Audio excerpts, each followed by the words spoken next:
إن الحمد لله نحمده ونستعينه ونستغفره ونعوذ بالله من شرور أنفسنا ومن سيئات أعمالنا من يهده الله فلا مضل له ومن يضلل فلا هادي له ونشهد أن لا إله إلا الله وحده لا شريك له ونشهد أن محمدا عبد الله ورسوله الذي أرسله بالحق بشيرا ونذيرا وداعيا إلى الله بإذنه وسراجا وقمرا منيرا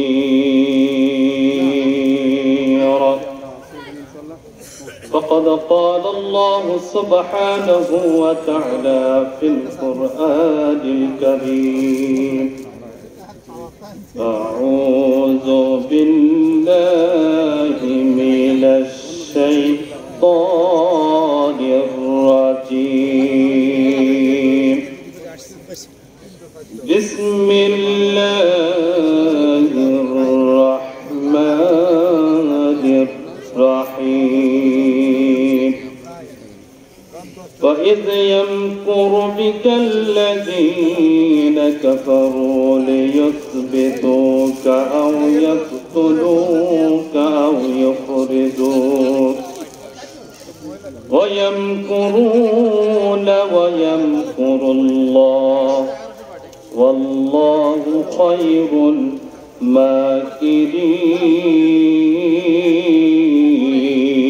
الماكرين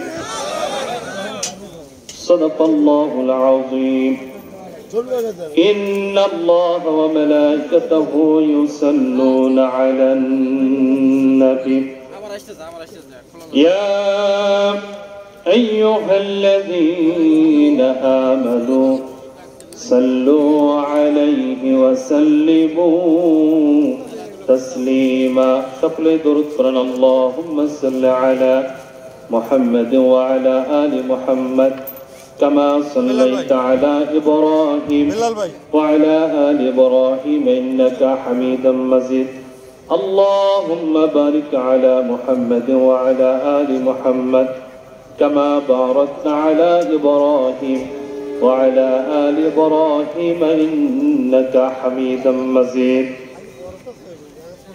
সকল প্রশংসা আল্লাহ রাব্বুল আলামিনের যেই মহিয়ান গরিয়ান সৃষ্টিকর্তা পালনকর্তা রিজিকদাতা আজকের এই মাহফিলে আপনাদেরকে আসার এবং বসার সুযোগ করে দিয়েছেন সেই আল্লাহ জাল্লা শানহুর দরবারে লাখ কোটি শুকর গুজার করি সবাই জবান ছেড়ে দিয়ে পড়ি আলহামদুলিল্লাহ আরেকটু জবান ছেড়ে দিয়ে পড়ি আলহামদুলিল্লাহ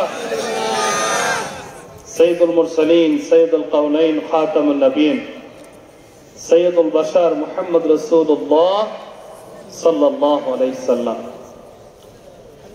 নেওয়ারগাছা শ্রীফলগাতি সর শ্রীফলগাতি কবরস্থান ঈদগাহ মাঠের উন্নয়ন কল্পে 12তম বার্ষিকী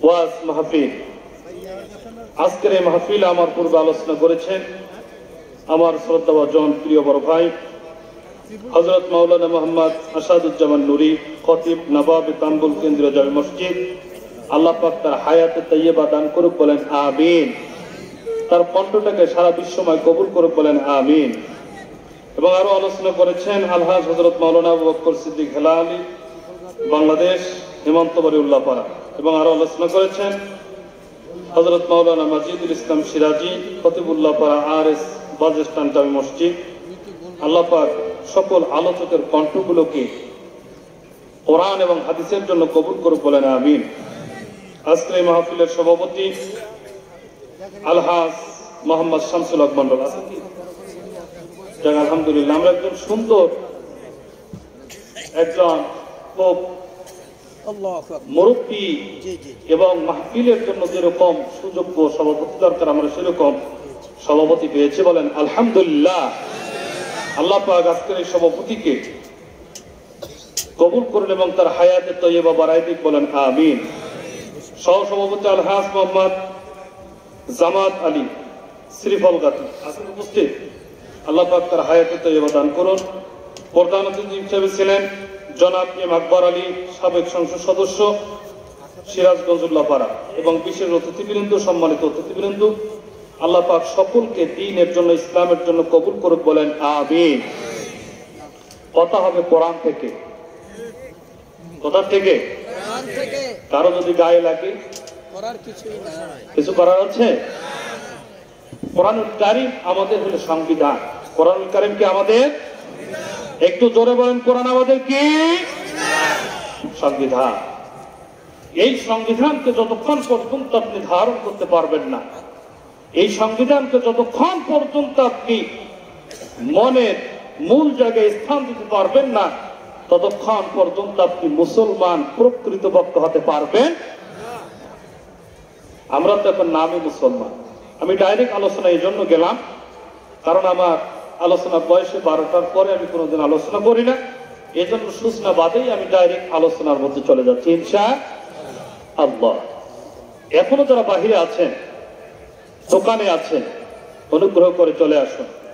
কোরআনের আলোচনা চলাকালীন তারাই দাঁড়িয়ে থাকে আর দোকান পাশারে থাকে যারা আবু জাহিলের পদঙ্ক অনুসরণ করে চলে, ঠিক কিনা?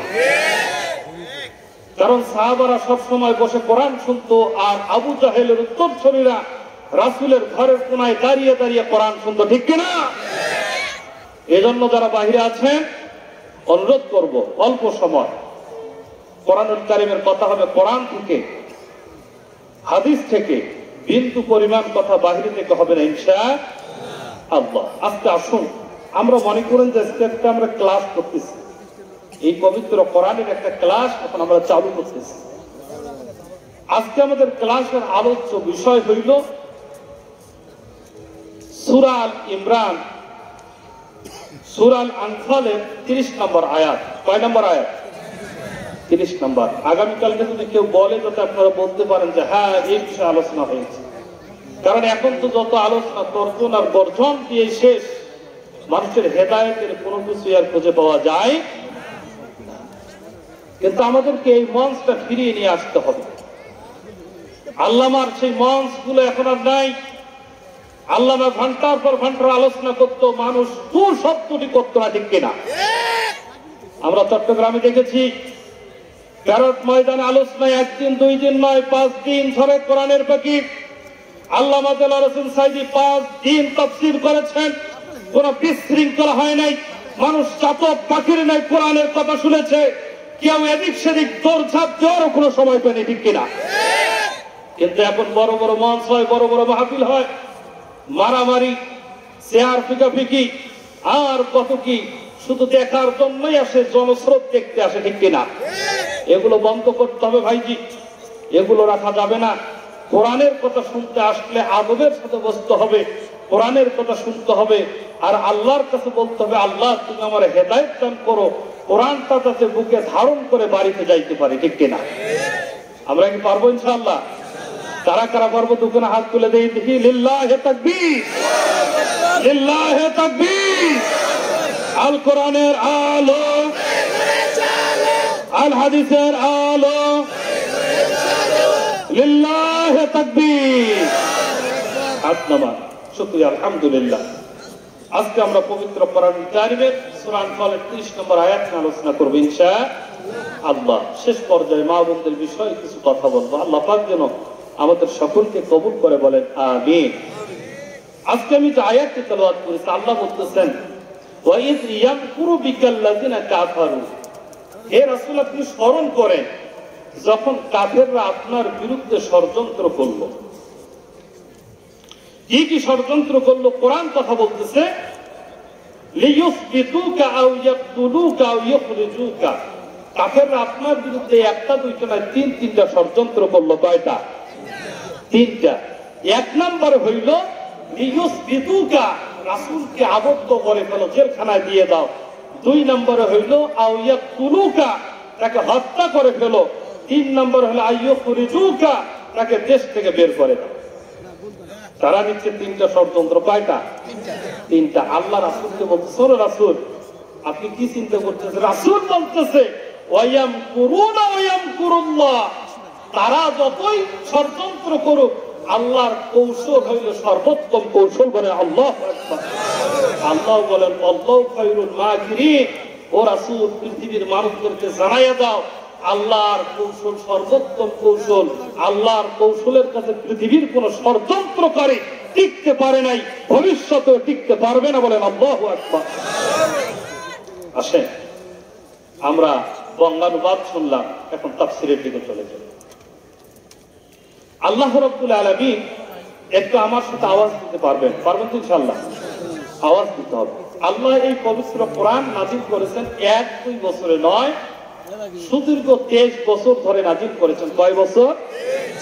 এই 23 বছরে আল্লাহ পাক কয়টা সূরা এখানে দিয়েছেন বলতে পারবেন? 114টা সূরা আল্লাহ পাক দিয়েছেন।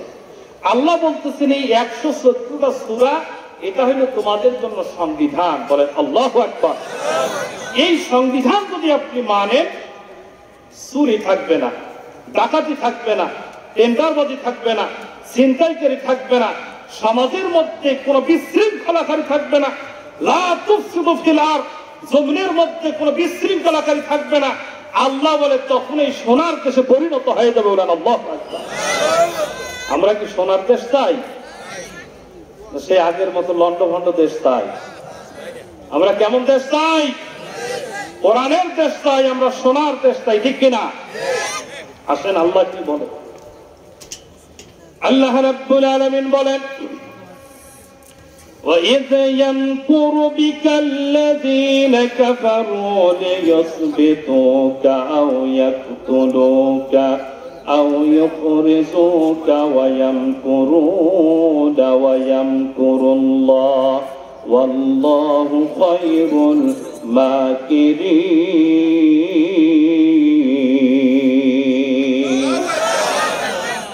আমার ভাইরা আল্লাহ বলেন وَإِذْ يَمْكُرُ بِكَ الَّذِينَ كَفَرُوا, হে রাসূল আপনি একটু স্মরণ করেন সেই সময়ের কথা যখন তারা আপনার বিরুদ্ধে ষড়যন্ত্র করলো। 1-2টা ষড়যন্ত্র নয়, 3-3টা ষড়যন্ত্র করলো। আল্লাহ বলে তারা যখন 3টা ষড়যন্ত্র করলো, ও রাসূল আপনার কি মনে নাই এই সূরাটা নাযিল হয়েছে মদিনায়? মদিনার মধ্যে রাসূল যখন খুব দৌড়ঝাঁপ করতেছিলেন ইসলামী আন্দোলনের জন্য, মানুষ যখন রাসূলের বিরুদ্ধে ষড়যন্ত্রে লিপ্ত হয়ে গেল, রাসূলকে নিয়ে মানুষ বিভিন্ন রকমের ষড়যন্ত্রে লিপ্ত হয়ে গেল। কেউ বা এমন আলটিমেটাম দিল মক্কা থেকে যে মুহাম্মাদের কল্লাটা যে কেটে নিয়ে আসতে পারবে তাকে এতশো উট দেওয়া হবে। রাসূল সাল্লাল্লাহু আলাইহি সাল্লাম এই কথাগুলো শুনেন, আসমানের দিকে একবার তাকান, জমিনের দিকে একবার তাকান, আল্লাহকে ডাক দিয়ে বলে আল্লাহ ও মালিক, আমি তো তোমার কোরআন বাস্তবায়ন করার চেষ্টায় আছি। আল্লাহ এখন কি হবে? আল্লাহ ওই সময় রাসূলকে আয়াতটা শোনায়া দেন, وَإِذْ يَمْكُرُ بِكَ الَّذِينَ كَفَرُوا لِيُثْبِتُوكَ أَوْ يَقْتُلُوكَ أَوْ يُخْرِجُوكَ وَيَمْكُرُونَ وَيَمْكُرُ اللَّهُ وَاللَّهُ خَيْرُ الْمَاكِرِينَ। আল্লাহ পাক যখন আয়াতটা রাসূলকে শোনাইলেন, রাসূল বলতেছেন আল্লাহ আপনি তো আমাকে মক্কা থেকে মদিনায় নিয়ে এসেছেন, ও মালিক আপনি তো আমাকে চোখের পলকে মক্কার শত্রুদের হাত থেকে মদিনায় নিয়ে এসেছেন। আল্লাহর গোলামেরা আল্লাহ রাব্বুল আলামিন রাসূলকে হেফাজত করেছেন। আল্লাহ বলতেছেন রাসূলের যে উম্মত গুলো আমি তাদেরকে হেফাজত করব। বলেন আল্লাহু আকবার। আল্লাহর গোলাম আপনি কি চিন্তা করতেছেন আর কি ভাবনা করতেছেন? আল্লাহ বলছেন গোলাম আমার সাহায্য তোমার কাছাকাছি। তারা যতই ষড়যন্ত্র করুক না কেন, তারা যতই কোরআনের আলো বন্ধ করে দিতে চাক না কেন, তাফসীর মাহফিল বন্ধ করে দেব না কেন, আমি আল্লাহ আমার দ্বীনকে বিজয় করব। আমি আল্লাহ আমার দ্বীনকে, আমার কোরআনকে মানুষের কাছে শোনাইয়া দেব। বলেন আল্লাহু আকবার। আল্লাহর গোলামের আমরা তো ভুলে যাই নাই 5 আগস্টের পূর্বে একটা মাহফিল করার জন্য কত জায়গায় দৌড়ানো লাগছে, লাগে কি লাগে নাই? আজকের এই মাহফিল করছেন, কারো কাছে কি যাওয়া লাগছে? আল্লাহ রাব্বুল আলামিন এজন্য বলে দিয়েছেন ওয়া মাকারু ওয়া মাকারাল্লাহ ওয়াল্লাহু খায়রুল মাকিরিন।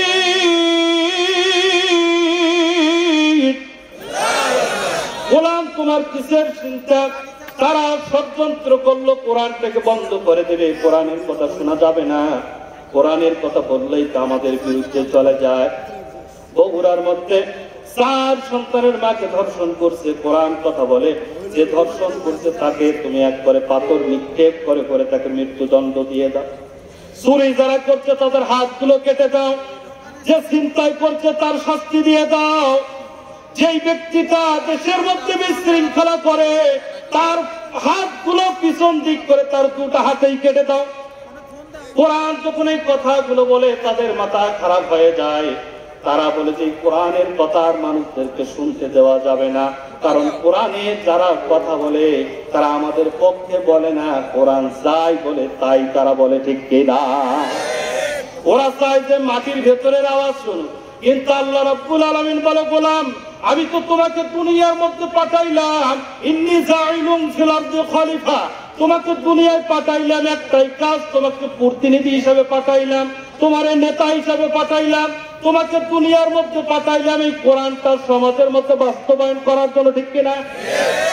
আর এই কোরআন বাস্তবায়নের কথা যখনই বলে, যেই বলে তার উপর বিপদ আসে, দুঃখ আসে, নির্যাতন আসে। নির্যাতনার বিপদ আসার একটাই কারণ, রাসূল যখন এই কোরআনের কথা বলেছিল তখন রাসূলের উপরেও বিভিন্ন রকমের জুলুম আর নির্যাতন এসেছিল, ঠিক কিনা? আল্লাহর গোলামের আয়াতটা এমনি নাজিল হয় নাই। আল্লাহ রাসূল সাল্লাল্লাহু আলাইহি ওয়াসাল্লাম মক্কার মধ্যে যখন কালেমার দাওয়াত দেওয়া শুরু করলেন, লা ইলাহা ইল্লাল্লাহ মুহাম্মাদুর রাসূলুল্লাহ, কালেমার দাওয়াত যখন দেন মানুষের দোরগোড়ায় জানবে ভাই কালেমা পড়ো, আর একজনের কাছে জান দিয়ে বলেন ভাই কালেমা পড়েন, আর একজনের কাছে গান দিয়ে বলে ভাই কালেমা পড়েন। মানুষের বাড়িতে বাড়িতে গিয়ে যখন কালেমার দাওয়াত দেয়, মানুষ যখন সবাই থাকে থাকে কালেমার দাওয়াত গ্রহণ করতে শুরু করলেন, তখন আবু জাহেল উতবা সাহেব এদের মাথা খারাপ হয়ে গেল। এরা বলতেছে যে মুহাম্মদ আমরা তো এতদিন জানতাম 360 দেবতার পূজা করা লাগবে, এরকম করে লাখ মানা বুদ্ধাইদের পূজা করে, কিন্তু মুহাম্মদ এমন একজনের কথা বলে যিনি এক অদ্বিতীয়, তার কোনো শরীক নাই, তিনি কাউকে জন্ম দেন নাই, তাকেও কেউ জন্ম দেয় নাই, বরং তিনি এক আল্লাহ, তার উপরে আর পৃথিবীর জমিনে কোনো মালিক নাই, বলেন আল্লাহু আকবার। তারা যখন দেখলেন যে মুহাম্মদ এমন ভাবে মানুষগুলোকে দলের মধ্যে টেনে নিচ্ছেন, মানুষ একে একে দিনদার হয়ে যাচ্ছে, আবু জাহেল উতবা সাহেবা এমন করে মক্কার যত কাফের সবার মাথাগুলো খারাপ হয়ে গেল। রাত্রিতে তারা মসনদ বসাইলো, তারা সবাই মিলে বসলো, বসার পরে একসাথে পরামর্শ করতেছে কি করা যায়। এই মুহাম্মদ যদি একে একে ভাবে মানুষগুলোকে তাদের দলে নিয়ে যায়, তাহলে আজ হোক কাল হোক যত দিন যাবে ততই আমাদের দলের মানুষ কমে যাবে আর আমাদের ক্ষমতাগুলো কমে যাবে। আজকে রাতেই পরিকল্পনা গ্রহণ করার লাগবে মুহাম্মদকে কি করা যায়। তারা পরিকল্পনা গ্রহণ করতেছেন। আল্লাহর গোলাম আল্লাহ রাসূল সাল্লাল্লাহু আলাইহি সাল্লাম ফজরে উঠেছেন, সুবহে সাদিক যখন হয়ে গেছে, হাতের মধ্যে একটা পতাকা নিয়েছেন, নিয়ে পাহাড়ের উপর দিয়ে হেঁটে যায়, ইয়া সাবহা ইয়া সাবহা ইয়া সাবহা বলে দৌড় দেয়, সামন দিকে দৌড় দেয়, একটা পতাকা হাতে নিয়ে, লাল পতাকা। সেই সময়ের মধ্যে একটা বিধান ছিল, একটা পদ্ধতি ছিল, কোন বিপদ আসলে লাল পতাকা নিয়ে পাহাড়ের উপরে দৌড় দিতে লাগলো। হযরত মুহাম্মদ সাল্লাল্লাহু আলাইহি সাল্লাম লাল পতাকা নিয়ে যখন সামনের দিকে দৌড় দেয়, মক্কার মানুষগুলো বলতে লাগলেন না হয় কোনো বড় বিপদ চলে এসেছে, এমন বিপদ আসছে, বিপদ, এত বড় বিপদ না আসলে তো মুহাম্মদ কোনোদিন লাল পতাকা নিয়ে দৌড় দিত না। একজন আর একজনের কাছে কথা বলতেছে, মুহাম্মদ করে লাল পতাকা নিয়ে দৌড় দেয়, আরেকজন বলে মুহাম্মদ জীবনে মিথ্যা কথা বলে নাই, দেখো কোন বিপদ মনে হয় চলে আসছে। মক্কার যত মানুষ আছে সবাই পাহাড়ের কাছে গেলেন, সমাবেত হলেন, এক জায়গায় বসে বললেন, বসে বলতেছো মুহাম্মদ তুমি কি বলতে চাও? মুহাম্মদ সাল্লাল্লাহু আলাইহি সাল্লাম বলেন, ও মক্কার মানুষেরা রে, আমি যদি তোমাদেরকে বলি যে মক্কার মধ্যে পাহাড়ের অতল গহ্বরে একদল শত্রু তোমাদেরকে আক্রমণ করার জন্য বসেছে, বিশ্বাস করবা? মক্কার সকল মানুষ একসাথে বললেন হ্যাঁ। কারণ মুহাম্মদ আপনি জিন্দেগিতে কোনোদিন মিথ্যা কথা বলেন নাই, আপনি কোনোদিন নারীদের দিকে বড় বড় চোখে তাকান নাই, আপনি কোনোদিন বিবস্ত্র হয়ে মক্কা তাওয়াফ করেন নাই। ও মুহাম্মদ আপনি যা বলবেন তাই বিশ্বাস করব। আপনি বলেছেন পাহাড়ের অতল গহ্বরে একদল শত্রু লুকায়িত আছে, হ্যাঁ আমরা বিশ্বাস করে নিলাম। মুহাম্মদ সাল্লাল্লাহু আলাইহি সাল্লাম বলেন, তোমরা যেহেতু বিশ্বাস করলা, তোমাদেরকে একটা কথা বলে দিই, আমি মুহাম্মদ বলতেছি, তোমরা যদি লা ইলাহা ইল্লাল্লাহ মুহাম্মদ রাসূলুল্লাহ পড়ো, তাহলে আমার আল্লাহ তোমাদের জন্য জান্নাতের দরজা খুলে দিবেন। বলেন আল্লাহু আকবার। যখন কালেমা পড়লেন, মাঝখান থেকে মুহাম্মদ সাল্লাল্লাহু আলাইহি সাল্লামের 10 নম্বর চাচা আবু তালেব মাথাটা উঠায় দিলেন। তারপর করে আরেকজন চাচা আবু লাহাব মাথা উঠায় বলতেছেন, ও ভাতিজা তুমি যে কথা বলতেছো তোমার কথা আমরা বিশ্বাস করলাম না, তোমার দিনের উপরে আমরা ঈমান আনলাম না।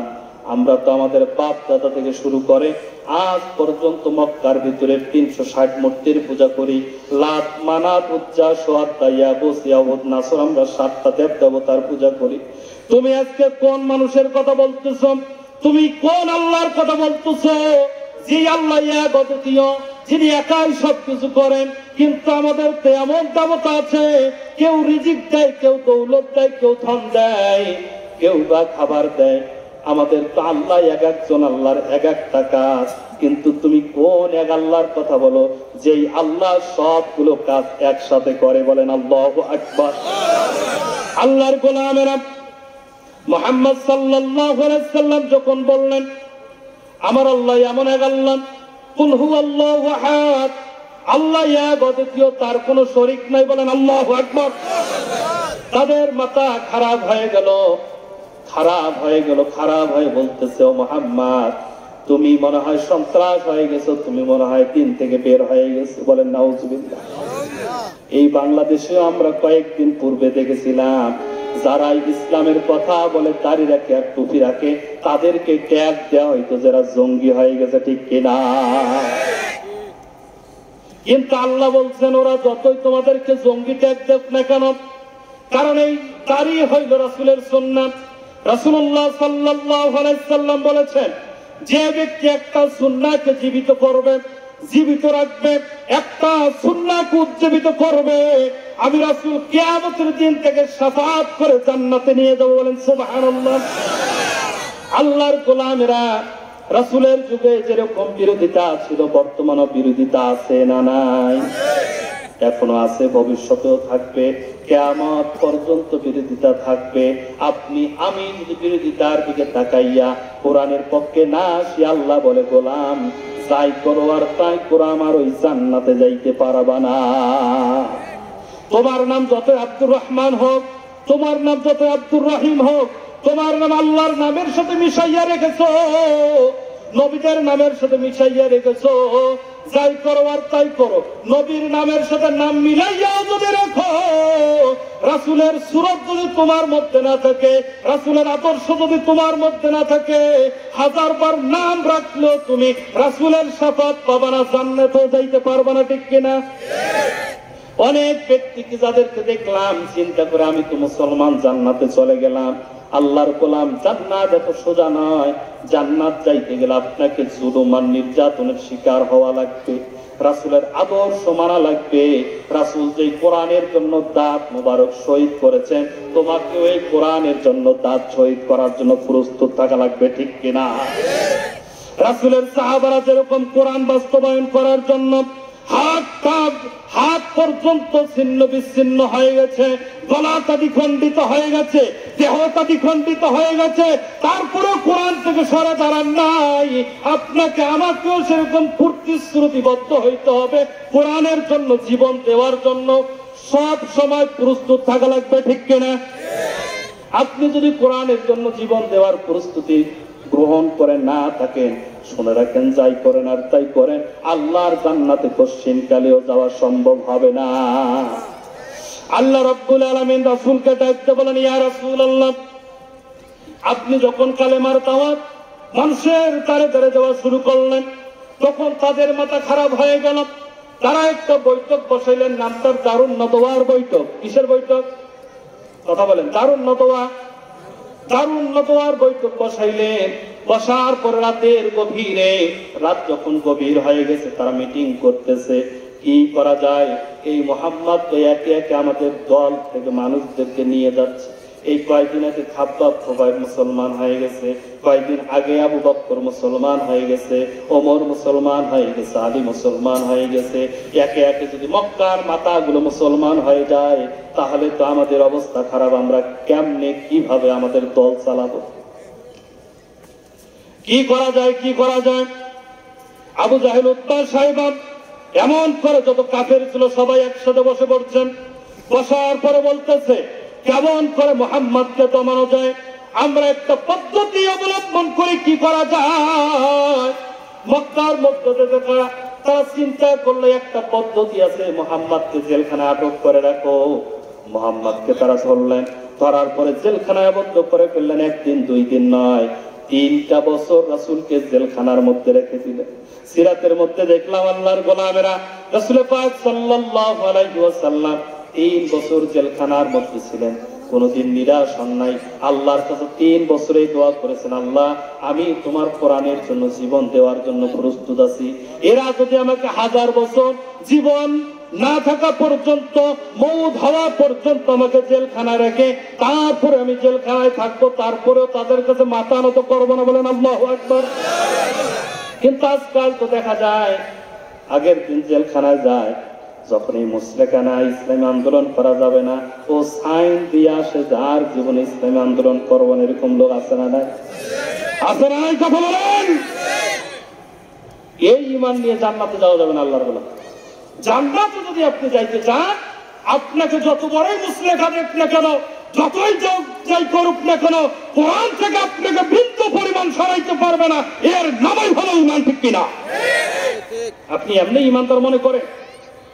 আল্লাহর কোরআন রাসূলকে যেরকম ভাবে দারুন নদওয়ার বৈঠক করে জেলখানে আবদ্ধ করা হয়েছিল, বাংলাদেশের আবু জাহেলরা তারা বৈঠক করে আল্লামা দেলাওয়ার হোসেন সাঈদী থেকে শুরু করে সকল উলামায়ে কিরামদেরকে একের পর এক জেলখানে আবদ্ধ করে রেখেছিল, ঠিক কিনা? মনে করছেন যে আবু জাহেল চলে গেছে? না, আবু জাহেলরা চলে গেছে, তাদের নাতি পুতিদেরকে রেখে গেছে, ঠিক কিনা? 5 আগস্ট দেখেছি আমরা, আমি সহ বাংলাদেশের আম জনতা, কৃষক, শ্রমিক, স্কুল ছাত্র থেকে শুরু করে সবাই কাঁধে কাঁধ মিলে আন্দোলন করেছে এই স্বৈরাচারকে দূর করার জন্য, ঠিক কিনা? যখন এই যুব সমাজ মাঠে নামে, যুবকরা যখন আন্দোলন করে, আল্লাহর কোরআন সাক্ষী নয়, রাসূল সাক্ষী নয়, যুবকরা যেই মাঠে নামবে সেই মাঠ বিজয় হয়ে আসবে, সেই মাঠের মধ্যে কোনো গিলানি থাকবে না, ঠিক কিনা? 4 আগস্ট আমি চিন্তা করেছিলাম মনে হয় পলাবে না, কিন্তু আল্লাহর যে হুকুম, যুবকদের তলে 1 মিনিট 2 মিনিট নয়, 45 মিনিটের ব্যবধানে দেশ থেকে বিতাড়িত হয়ে মাওলানা দিল্লি থেকে পড়েছে, ঠিক কিনা? তারা যাই করুক আর তাই করুক, আল্লাহর কোরআন সাক্ষী দেয়, ওরা যতই কোরআনটাকে বন্ধ করতে চায়, এই কোরআন কেউ বন্ধ করতে পারবে না। আল্লাহ বলেন, আল্লাহ রাব্বুল আলামিন বলেন, ও রাসূল, যখন তারা আপনাকে ষড়যন্ত্র করল, 1 নম্বরে ষড়যন্ত্র করলো যে তাকে জেলখানার মধ্যে আবদ্ধ করে ফেল। 1 দিন 2 দিন নয়, 3টা বছর তাকে আবদ্ধ করে ফেলা হইল। সিরাতের মধ্যে দেখেছে আল্লাহর গোলামেরা, ভাত নাই, পানি নাই, খেজুর নাই, কোনো কিছু নাই। রাসূল পাক সাল্লাল্লাহু আলাইহি সাল্লাম সহ যারা ছিল সবাই মিলে গাছের পাতল খাইতো আর পাতা খাইতো। পাতা খেয়ে খেয়ে এমন অবস্থা হয়ে গিয়েছিল, পায়খানা যেরকম হওয়া দরকার, ছাগলের নাদির মতো গুড়ি গুড়ি পায়খানা হওয়া শুরু হয়ে গিয়েছিল। রাসূলুল্লাহ সাল্লাল্লাহু আলাইহি সাল্লাম ওই দিন আল্লাহর কাছে ফরিয়াদ করেন, আল্লাহ, ও মালিক, আমাদের তো এমন অবস্থা হয়ে গেছে দুম্বার মতো পায়খানা হয়। আল্লাহ রাব্বুল আলামিন ডাক দিয়ে বলে, ইয়া রাসূলুল্লাহ, ইয়া হাবিবাল্লাহ, টেনশনের কোনো কারণ নাই, ভয়ের কোনো কারণ নাই। আমি আল্লাহ তোমাকে বীরের বেশে ওই শিবে আবু তালিব জেলখানা তোমাকে বের করব। বলেন আল্লাহু আকবার। আল্লাহ রাসূল সাল্লাল্লাহু আলাইহি সাল্লাম ওই জেলখানা থেকে বের হয়ে আসলেন। বের হওয়ার পরে এমন একটা অবস্থা হইল, আল্লাহর গোলামেরা আবু জাহেল উদ্দাস হয়ে বাইরে চিন্তা করলো, মনে হয় তার ভালোবাসা কমে গেছে, মানুষের ভালোবাসা থেকে সে দূরে সরে গেছে, তার কথা মনে হয় কারো মনে নাই। রাসূল যেই দিন ওই শিবে আবু তালিব থেকে বের হয়ে আসছে, ওই দিনেই মক্কার মধ্যে 1-2 নয় 600 মুসলমান, 600 ইহুদি আল্লাহ রাসূলের হাতে হাত রেখে মুসলমান হয়ে গেছে। বলেন আল্লাহু আকবার। আল্লাহর গোলামেরা, আমি আপনাদেরকে এর জন্য একটা কথা বললাম, মানুষ যতই ষড়যন্ত্র করুক না কেন, মানুষের ভালোবাসা থেকে যতই দূরে রাখুক না কেন, বছরের পর বছর জেলখানায় রাখুক না কেন, কারণ ভালোবাসা বৃদ্ধি করে দেন কে? আরো চিৎকার দিয়ে বলেন না কে? আল্লাহ এমন ভাবে ভালোবাসা বৃদ্ধি করে দেন। আল্লামা দেলোয়ার হোসেন সাইদি 13টা বছর জেলখানায় থাকলো, চিকিৎসা নিজ অবস্থায় দুনিয়া থেকে চলে গেল। তারপরেও কারফিউ জারি করার পরেও লক্ষ লক্ষ জানাজার মুসল্লিকে তারা আটক করতে পারে নাই, ঠিক কিনা? জীবন দিয়ে হলেও সবাই সেই ফিরোজপুরের মাটিতে গিয়ে জানাজায় উপস্থিত হয়েছে, ঠিক কিনা? এগুলো আল্লাহর পক্ষ থেকে চুম্বকীয় ভালোবাসা। তোমরা যতই চাও না কেন, একজনকে আটক করে তার ভালোবাসা বন্ধ করতে পারবে না। একজনকে আটক করে মনে করবে কোরআনের বিধান বন্ধ হয়ে যাবে না, কারণ একজনের আদলে আল্লাহ পাক হাজার হাজার জনগণ পাঠিয়েছেন এই কোরআন বাস্তবায়ন করার জন্য, ঠিক কিনা? আল্লাহ এই জন্য বলে, গোলাম চিন্তার কোনো কারণ নাই, তারা আপনাকে জেলখানায় ডুবাইছে, আমি আল্লাহ মক্কার মানুষের হৃদয়ে হৃদয়ে রন্ধে রন্ধে ভালোবাসা ডুবাই দিয়েছি। বলেন আল্লাহু আকবার। এমন ভালোবাসা ডুবে গেছে, যেই ভালোবাসা মানুষ আর দূর করতে পারে নাই। রাসূল যেই দিনে শিবা আবু তালিব থেকে বের হয়েছে, মক্কার মানুষ ঘিরে ধরেছে, ও মুহাম্মদ, আপনি আজকে আমাদেরকে কালেমা পড়ে মুসলমান বানিয়ে দেন। বলেন আল্লাহু আকবার।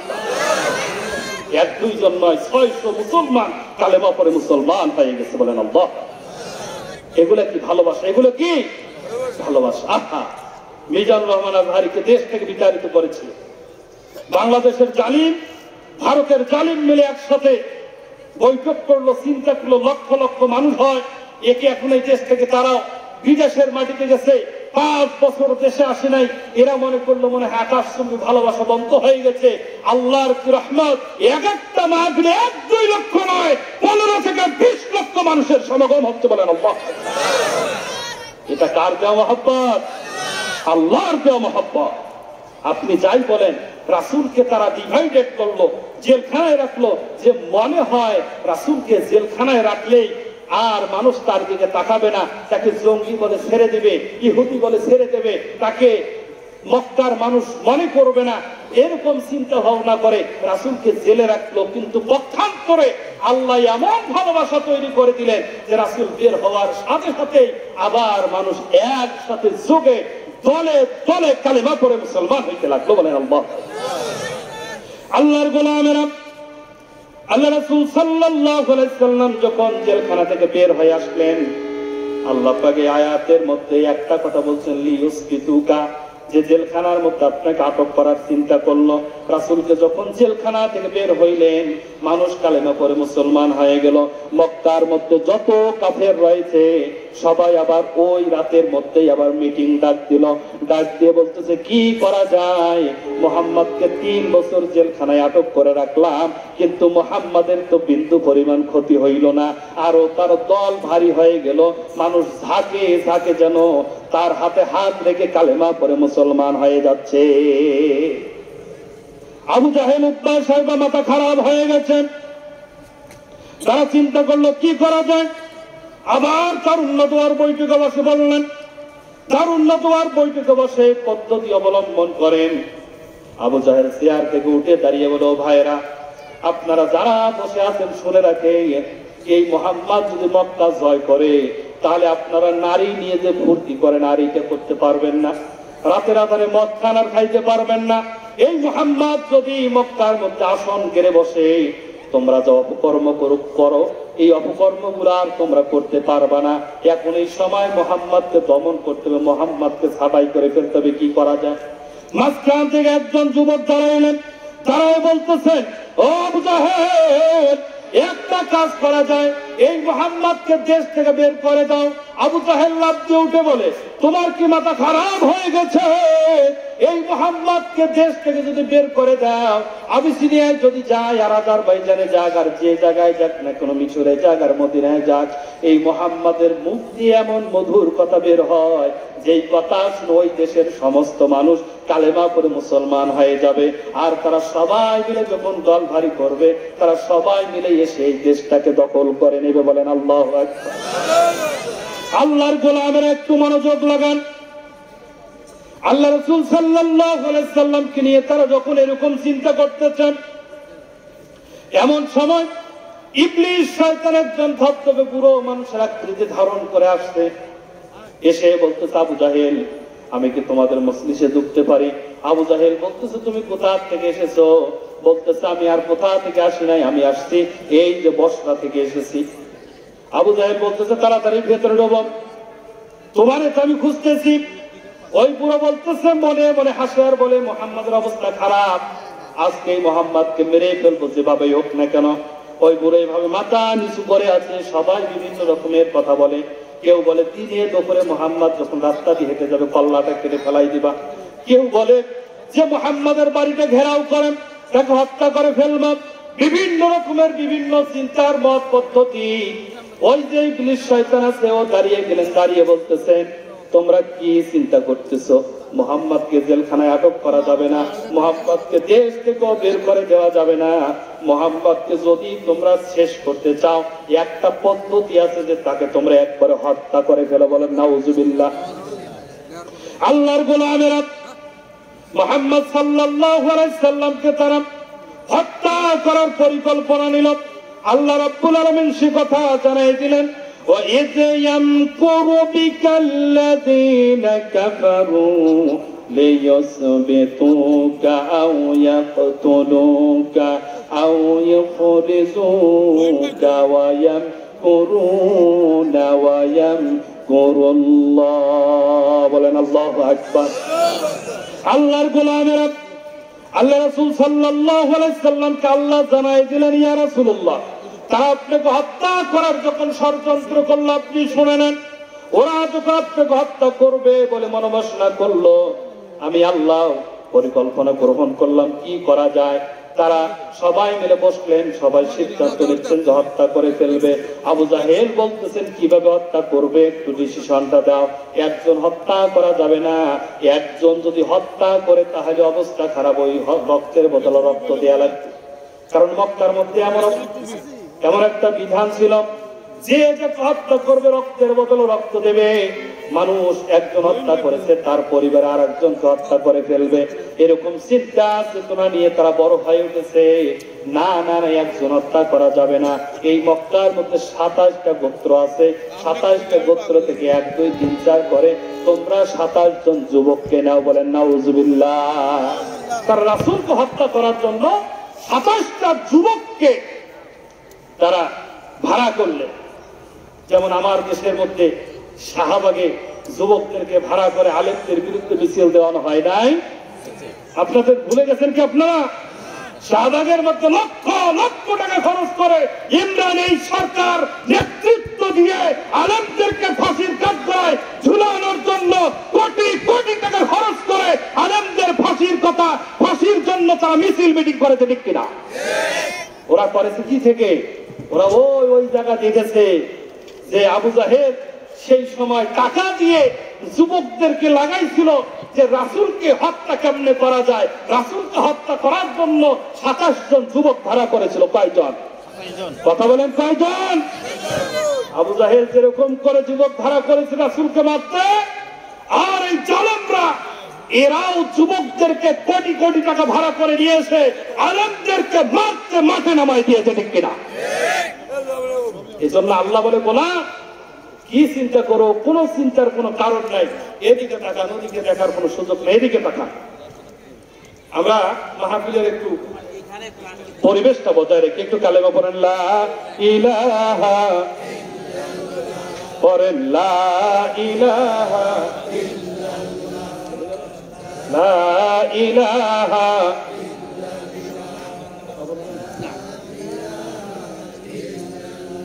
পড়েন লা ইলাহা ইল্লাল্লাহ, লা ইলাহা,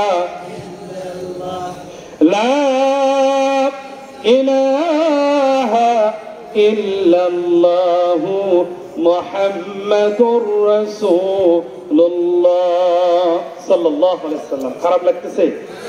দোয়া করে দিব, আলোচনা চলবে ইনশাআল্লাহ। আল্লাহ বলেন, গোলাম একটু সাউন্ডটা ইকো দিয়ে দেন তো ভাই। এই ম্যানেজমেন্টে কে আছে? একটু হালকা ইকো সিস্টেম নাই, এজন্য সমস্যা হচ্ছে। একটু আল্লাহ পাক মাইকটাকে সুন্দরভাবে পরিচালনা করার তৌফিক দান করুক, বলেন আমিন। একটা মাইক যদি এই দিক দিয়ে আমার কান বরাবর থাকতো তাহলে আরো ভালো হতো। তো যাক, আল্লাহ পাক যেটা হয়ে গেছে আমরা এটাই কল্যাণকর মনে করি, ঠিক কিনা? আল্লাহ সুবহানাহু ওয়া তাআলা আমাদেরকে বলেন, গোলাম এটা আমাদেরকে আল্লাহ শিক্ষা দিচ্ছেন। কে শিক্ষা দিচ্ছেন? আল্লাহ। যে দুনিয়াতে এই কোরআনের কথা যখন বলবা, রাসূলের উপর যেরকম ভাবে জুলুম এসেছে, নির্যাতন এসেছে, সেরকম তোমার উপর জুলুম আর নির্যাতন আসবে, এটা তুমি লিখে রাখো। কারণ এই কোরআন এমনিই বাস্তবায়ন হবে না। এই কোরআন বাস্তবায়ন হইতে গেলে আপনাকে আমাকে জীবন দেওয়ার জন্য প্রস্তুত থাকতে হবে, ঠিক কিনা? আপনি কি মনে করতেছেন যে 5 আগস্টেই মনে হয় সব গ্লানি ধুয়ে মুছে চলে গেছে? না, যায় নাই। ওই খুসরি পানাগুলো এখন আবার টপ টপ করে ভেসে উঠতেছে, ঠিক কিনা? আমরা ওই খুসরি পানা থেকে ভয় পাই না। 45 মিনিট লেগেছে বিচারিত করতে। তোমরা যত বাড়াবাড়ি যদি করো, যতই মাথায় উঠো না কেন, 45 সেকেন্ড লাগবে না মাথা থেকে নামাইতে, ঠিক কিনা? কোরআনের বিরুদ্ধে যাবা, আমরা রেডি আছি। কথা বলেন। কোরআনের বাইরে যাবো, আমরা রেডি আছি। এই দেশ এমনি ভেসে আসে নাই। এই দেশ স্বাধীন হয়েছে 2000 ছাত্র, আম জনতা, কৃষক, শ্রমিক সকল মানুষের রক্তের বিনিময়ে 24 স্বাধীনতা এসেছে, ঠিক কিনা? এমনি আসছে, ভেসে আসছে। আহা, মানুষের ত্যাগ আর তিতিক্ষার কথা বলে শেষ করা যাবে না। রাসূল পাক সাল্লাল্লাহু আলাইহি ওয়াসাল্লামকে যখন তারা আঘাত করতে করতে রক্ত যখন কপাল থেকে নিচের দিকে পড়তো, বাড়ির নারীগুলো ওত পেতে থাকতো আর দেখতো আর আফসোস করতো, আহা, এই যে মাসুম মানুষটাকে কিভাবে তারা মারতেছে। এই লোকটা কোনোদিন কোনো মহিলার দিকে কুদৃষ্টিতে তাকান নাই, কোনোদিন মিথ্যা কথা বলেন নাই, কোনোদিন মানুষের সম্পদ আত্মসাৎ করেন নাই, কোনোদিন মুনাফিকি করেন নাই। আহা, এই লোকটাকে কিভাবে মারতেছে। এই বাংলাদেশেও যখন আন্দোলন হয়েছিল, প্রত্যেকটা বাড়ি থেকে মানুষ দেখেছে আর আহাজারি করেছে, মাঠে নেমেছে, আন্দোলন করেছে। এমনকি ছোট্ট বাচ্চাটাকে বুকের মধ্যে আগলে নিয়ে মাঠে ময়দানে লিল্লাহে তাকবীর, আল্লাহু আকবার স্লোগান দিয়ে সামনে এগিয়ে গেছে, ঠিক কিনা? আল্লাহু আকবার। আর আজকে আমরা এগুলো ভুলে যাচ্ছি, আস্তে আস্তে ভুলে যাচ্ছি। মনে করতেছি যে একদিনেই মনে হয় আলুর কেজি 2 টাকা নামবে। কথা বলে। এই শয়তানরা যে কারবার করে গেছে, যত টাকা লুটপাট করে গেছে, যত টাকা আত্মসাৎ করে গেছে, বাজারগুলোকে ধ্বংস করে ফেলেছে, ঠিক কিনা? কোরআনের আইন বাস্তবায়ন হলে মানুষ সুখে থাকবে, শান্তিতে থাকবে ইনশাআল্লাহ। কোরআনটা হলো শান্তির একটা মণিমুক্তা, ঠিক কিনা? এই কোরআন বাস্তবায়ন করার জন্য চেষ্টা চালাইতে হবে। এই কোরআন বাস্তবায়ন করার জন্য মনের মধ্যে তামান্না নিয়ে আসতে হবে। 24-এ যেভাবে আন্দোলনে মানুষ নেমেছিল এই কোরআন বাস্তবায়ন করার জন্য, আবার যদি আন্দোলনে নামতে হয়, কারা কারা আন্দোলনে নামতে প্রস্তুত আছো? মুসলমান টুকরা হাত তুলে আল্লাহ তাআলা দেখায় দাও।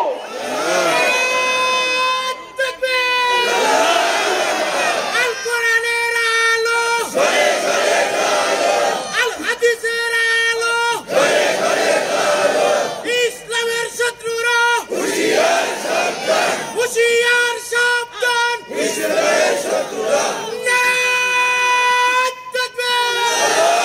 আলহামদুলিল্লাহ, হাত নামান। এই জজবা ধরে রাখতে হবে, পারবো তো ইনশাআল্লাহ। মুসলমানদের কণ্ঠ হবে আকাশচুম্বী কণ্ঠ, মুসলমানদের কণ্ঠ হবে এমন কণ্ঠ যেই কণ্ঠে টেকনাফ থেকে তেতুলিয়া, রূপসা থেকে পাথুরিয়া, সুন্দরবন থেকে বান্দরবন কাফেররা তাকবীরের ধ্বনিতে থরথর করে কাঁপতে থাকবে, ঠিক কিনা? কারণ কাফেরদের বিরুদ্ধে একটাই অস্ত্র তাকবীর। তাকবীর দিলে কাফেরদের মন মস্তিষ্ক থরথর করে কাঁপতে থাকে, তারা কি করবে আর বুঝে উঠতে পারে না। ম্যাডাম বুবু তো আগে থেকেই বলেছিল এই কাজ সাজে এই মৌলবাদীদের, ঠিক কিনা? এরাই এই কাজ করতেছে, কিন্তু আল্লাহ তো আমাদেরকে শিক্ষা দিচ্ছেন স্বৈরাচার কেমনে বিতাড়িত করা লাগবে, ঠিক কিনা? আল্লাহু আকবার। কিভাবে দেশ আমরা একটা স্বাধীন দেশ পেয়েছি, আজকে মাহফিল করতে একটা পারমিশনের কোনো প্রয়োজন? একটা যুবক উঠে দাঁড়াবে, আমি মাহফিল করবো, হয়ে গেছে মাহফিল, ঠিক কিনা? আর আগে মেম্বার, চেয়ারম্যান, এমপি সব ফোন দেওয়া লাগে যে স্যার ইয়েটা করেন, দেন দেন। এমপি ফোন দেয় তাও কাজ হয় না। ওসিডিসি এসপি এরা বলে আরে আমরাই তো আপনাদেরকে বসাইছি, আপনারা এত বড় বড় কথা বলেন কেন? ওই যে দিনের ভোট রাতে করে নিয়েছে, এই জন্য তো ওদেরও মুখ বেড়ে গিয়েছিল, ঠিক কিনা? আল্লাহর গোলাম এই কোরআন কথা বলতেছে, কোরআন বলতেছে যে রাসূলকে তারা এক দুইটা নয় তিনটা ষড়যন্ত্র করলো। কয়টা? আরো ধরে বলেন কয়টা? আল্লাহর গোলামেরা দারুন নদওয়ার বৈঠক যখন বসে গেছে, দারুন নদওয়ার বৈঠকে 1 নাম্বার বাতিল করা হইল, 2 নাম্বার বাতিল করা হইল, 3 নাম্বারও হইল যে রাসূলকে হত্যা করে ফেলতে হবে, এটাই গৃহীত হইল। আবু জাহেল উঠে বলেন যে মুহাম্মদকে কেমনে হত্যা করা যায়, এই পরিবেশ করো, কেমনে কি করা যায়? একজন যুবক হত্যা করতে পারবে না। মুহাম্মদকে হত্যা করার জন্য মক্কার মধ্যে 27টা গোত্র আছে, 27টা গোত্র থেকে একটা একটা করে যুবক নাও। অ্যানাউন্সমেন্ট করা হইল, যেই যুবকগুলো মুহাম্মদকে হত্যা করতে আসবে, আবু জাহেল বললেন আমি আমার ঘোড়ার পাল থেকে 40টা ঘোড়া তাদেরকে দিয়ে দেব, আমি আমার উটের পাল থেকে 40টা উট তাদেরকে দিয়ে দেব। এই 27টা যুবক এক এক করে যখন আসলো, কিসের লোভে বলেন? ঘোড়ার উটের লোভে। কিসের লোভে? ঘোড়ার উটের লোভে যখন 27 যুবক আসলো, এই 27 যুবক বড় বড় তরবারি নিয়ে আসছেন। আবু জাহেলকে ডাক দিয়ে বলেন, ও আবু জাহেল, আপনি তো আমাদেরকে ভাড়া করে নিয়েছেন, আমরা 27 জন যুবক, আমরা মুহাম্মদকে হত্যা করতে যাব, কেমনে চলে যাব? আবু জাহেল যখন বলতেছেন 27 জন যুবক একসাথে যাবা, বাড়িটা ঘেরাও করে ফেলবা, ঘেরাও করে ফেলে তোমরা একজন ঘরের মধ্যে যাবা, মাথাটা ধরবা আর গর্দানটা ফেলায় দিবা। বলেন নাউজুবিল্লাহ। পরিকল্পনা রাতে হয়ে গেল, দিনক্ষণ ঠিক হয়ে গেল, সবাই মিলে একসাথে যখন যায়, বাড়ির মধ্যে বাড়িটা সবটা ঘিরে ফেলেছে। আবু জাহেল, উতবা, সাহেবা এরা দাঁড়িয়ে দাঁড়িয়ে দেখতেছে। আল্লাহর গোলামেরা একটু মনোযোগ লাগান, একটু অন্তরের সাথে অন্তরটা লাগায় দেন, চোখের সাথে চোখটা লাগায় দেন। রাসূল পাক সাল্লাল্লাহু আলাইহি সাল্লাম ঘরে শুয়ে আছেন, এদিকে আবু জাহেল, উতবা, সাহেবা মক্কার বড় বড় লিডাররা বড় বড় তরবারি নিয়ে গেছে। 27টা যুবক যখন তরবারি নিয়ে গেছেন, আবু জাহেল 27 যুবককে বলে, ও যুবকেরা, তোমাদের কাজ হলো একটাই, তোমরা তরবারির মধ্যে ধার দাও। কি দিবে? ধার দেওয়া শুরু করলো। আবু জাহেল, উতবা, সাহেবা একসাথে মিটিং করতেছে, আমরা তো কাপুরুষ না, আমরা মুহাম্মদকে রাতে হত্যা করব না, দিনের বেলায় মুহাম্মদের ঘরে ঢুকে তাকে হত্যা করব, আর এই মাথাটা এইভাবে ঝুলাই রাখবো, পৃথিবীর মানুষ যাতে দেখতে পারে যারা এই মুহাম্মদের দলে গেছে তারা যাতে ফিরে আমাদের দিকে চলে আসে। বলেন নাউজুবিল্লাহ। রাসূলুল্লাহ সাল্লাল্লাহু আলাইহি সাল্লামকে হত্যা করবেন। রাতে রাতে জিবরাইল আমিন আসলেন, এসে সালাম দিলেন, আসসালামু আলাইকুম ইয়া রাসূলুল্লাহ, আসসালামু আলাইকুম ইয়া হাবিবাল্লাহ, ও রাহমাতুল লিল আলামিন, আপনি একটু আপনার ঘর থেকে বাইরে দেখেন, কতগুলো মানুষ আপনাকে হত্যা করার জন্য বসে আছে। রাসূল পাক সাল্লাল্লাহু আলাইহি সাল্লাম যখন ঘর থেকে বাইরে তাকাইলেন, দেখলেন একজন দুইজন নয়, পুরো বাড়িটা যেন ঘিরে আছে অস্ত্র আর অস্ত্রের ঝনঝনানি শব্দ।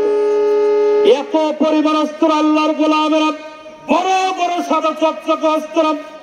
আল্লাহ রাসূল সাল্লাল্লাহু আলাইহি সাল্লাম অস্ত্র দেখার পরে আসলেন নিজের বিছানার উপরে বসলেন, বসে একবার আসমানের দিকে তাকায়, একবার জমিনের দিকে তাকায়, আল্লাহকে ডাক দিয়ে বলেন, আল্লাহ ও মালিক এখন কি হবে?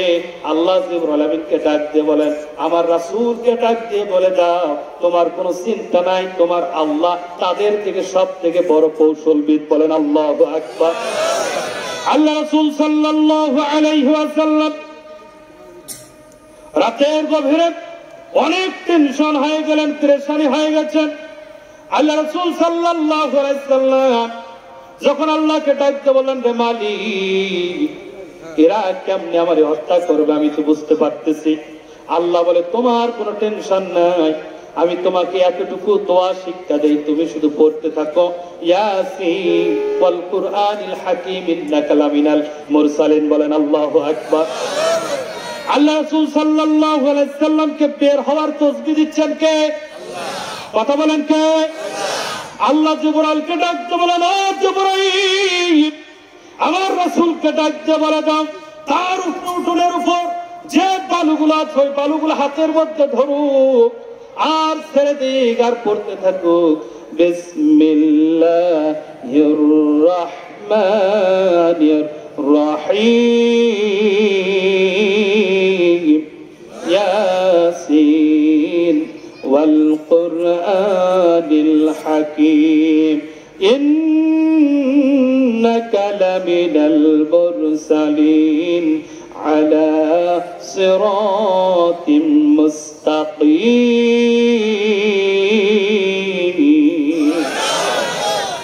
আমার রাসূলকে ডাক দিয়ে বলো সেজন্য এই সূরাটা প্রথম মুমিন পড়ে আর আস্তে আস্তে বালুগুলো ছেড়ে দেয়। আল্লাহ রাসূল সাল্লাল্লাহু আলাইহি ওয়াসাল্লাম যখন পড়েন বিসমিল্লাহির রাহমানির রাহিম, ইয়াসিন ওয়াল কুরআনুল হাকীম এভাবে যখন বলতেছেন আর বালুগুলো ছেড়ে দেন, আল্লাহর গোলাম রাসূল যখন বালু ছেড়ে দেন, আল্লাহ বাতাসকে ডাকতে বলে, ও বাতাস তোমারে কি আমি এমনিই রেখেছি, তোমার কোনো কাজ নাই? বাতাস আল্লাহকে ডাকতে বলে, আল্লাহ আমার কি কাজ? আল্লাহ বলেন, তুমি বসে আছো কেন? তুমি দমকা হাওয়ার মধ্যে চলে যাও, আমার রাসূলের বালু ছেড়ে দিচ্ছেন। আমার রাসূলের ওই বালুগুলো প্রত্যেকটা মানুষের প্রত্যেকটা কাফেরের চোখে চোখে লাগাইয়া দাও, আমি আমার রাসূলকে বীরের বেশে তার ঘর থেকে বের করে মদিনায় নিয়ে যাইতে চাই। বলেন আল্লাহু আকবার। আল্লাহ রাসূল সাল্লাল্লাহু আলাইহি ওয়াসাল্লাম যখন আস্তে আস্তে করে বালুগুলো ছেড়ে দেন, বালুগুলো ছেড়ে দিচ্ছেন আর তেলাওয়াত করতেছেন, এমন সময় এমন একটা হাওয়া আসলো, এক মুঠ বালু দিয়ে কি সবার চোখে যায়? হাওয়া এমন ভাবে আসলো, বাতাস এমন ভাবে আসলো, আল্লাহর হুকুম বাতাস এমন ভাবে আসলেন, বালুগুলো সবগুলো নিয়ে সবার চোখে চোখে লাগাই দিলেন। সবাই চোখ যখন মলতে লাগলেন, আমার রাসূল বিসমিল্লাহ বলে ঘর থেকে বের হয়ে যাচ্ছেন। বলেন আল্লাহু আকবার। আমার আপনার রাসূল তো এরকম টেন্ডারবাজ নেতাদের মতো নয় যে কর্মীদের সবকিছু নিয়ে যাবে, ঠিক কিনা?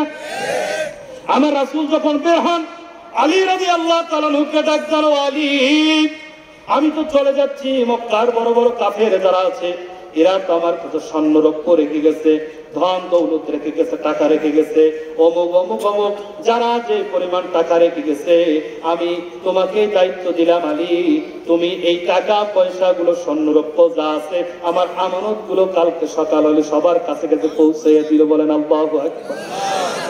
আমার আপনার নেতা এই নেতাদের মতো সূর্যবর্তী নেতা, কর্মীর 50 টাকা যদি হাতে যায় খরচ হইতে হইতে শেষ, কর্মী যদি বলে নেতা আমার 50 টাকা দেন, 5 টাকাও আর পকেট থেকে বের হয় না।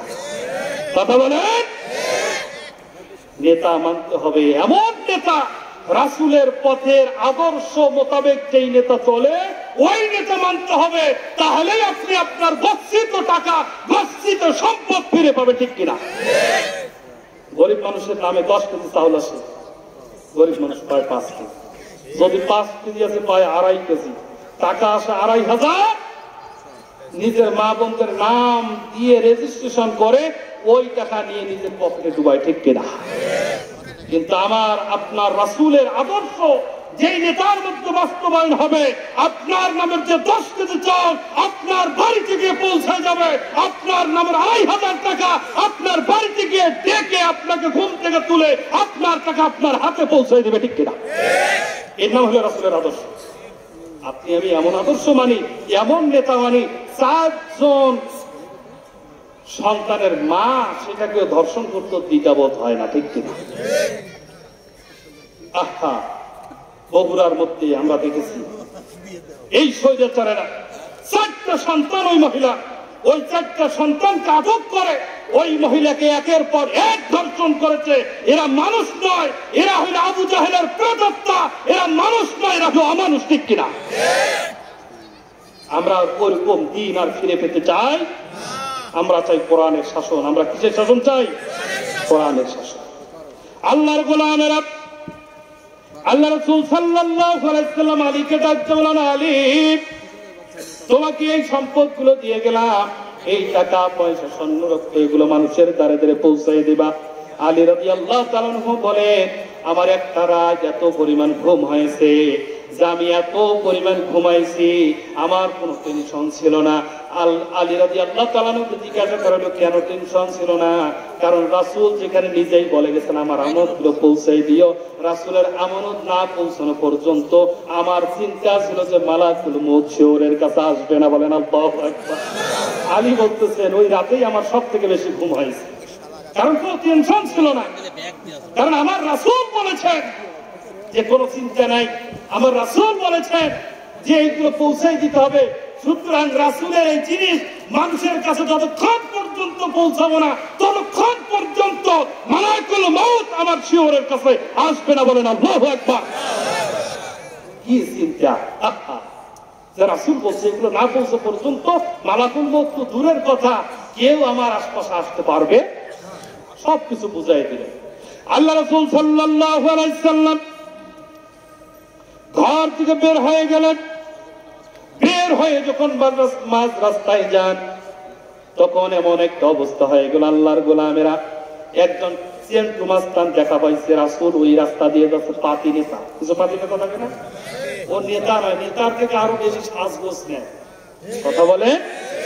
এই কয়েকদিন আগে পাবনায় মাহফিলে গিয়েছিলাম, আমার সাথে খবর সঙ্গী ছিল, চরম পাটে ছিল, অন্যরকম পাট। আমার থেকে মনে হয় 1.5 হাত লম্বা একটা টুপি, পাঞ্জাবি আরো বড়। আমি তো একটু সাদা সাদা পছন্দ, সাদা দিকে যাচ্ছি। তা আমি যখন ওই মহল্লাতে ঢুকতেছি, সবাই দেখতেছি ওর সাথে মোসাফার কোলাকুলি ঠেক নাই, আমার তো আর চেনে না। তা আমি দেখতেছি ওকেই শুধু সালাম দিয়ে, আমি মোটরসাইকেল ড্রাইভ করে যাচ্ছি, ও সালাম দিচ্ছে। আর আমার কাছে হুজুর, আজকে তো আমি বড় হুজুর হয়ে গেছি, বলে আল্লাহু আকবার, আল্লাহ তোর বড় হুজুর বানায় দিই।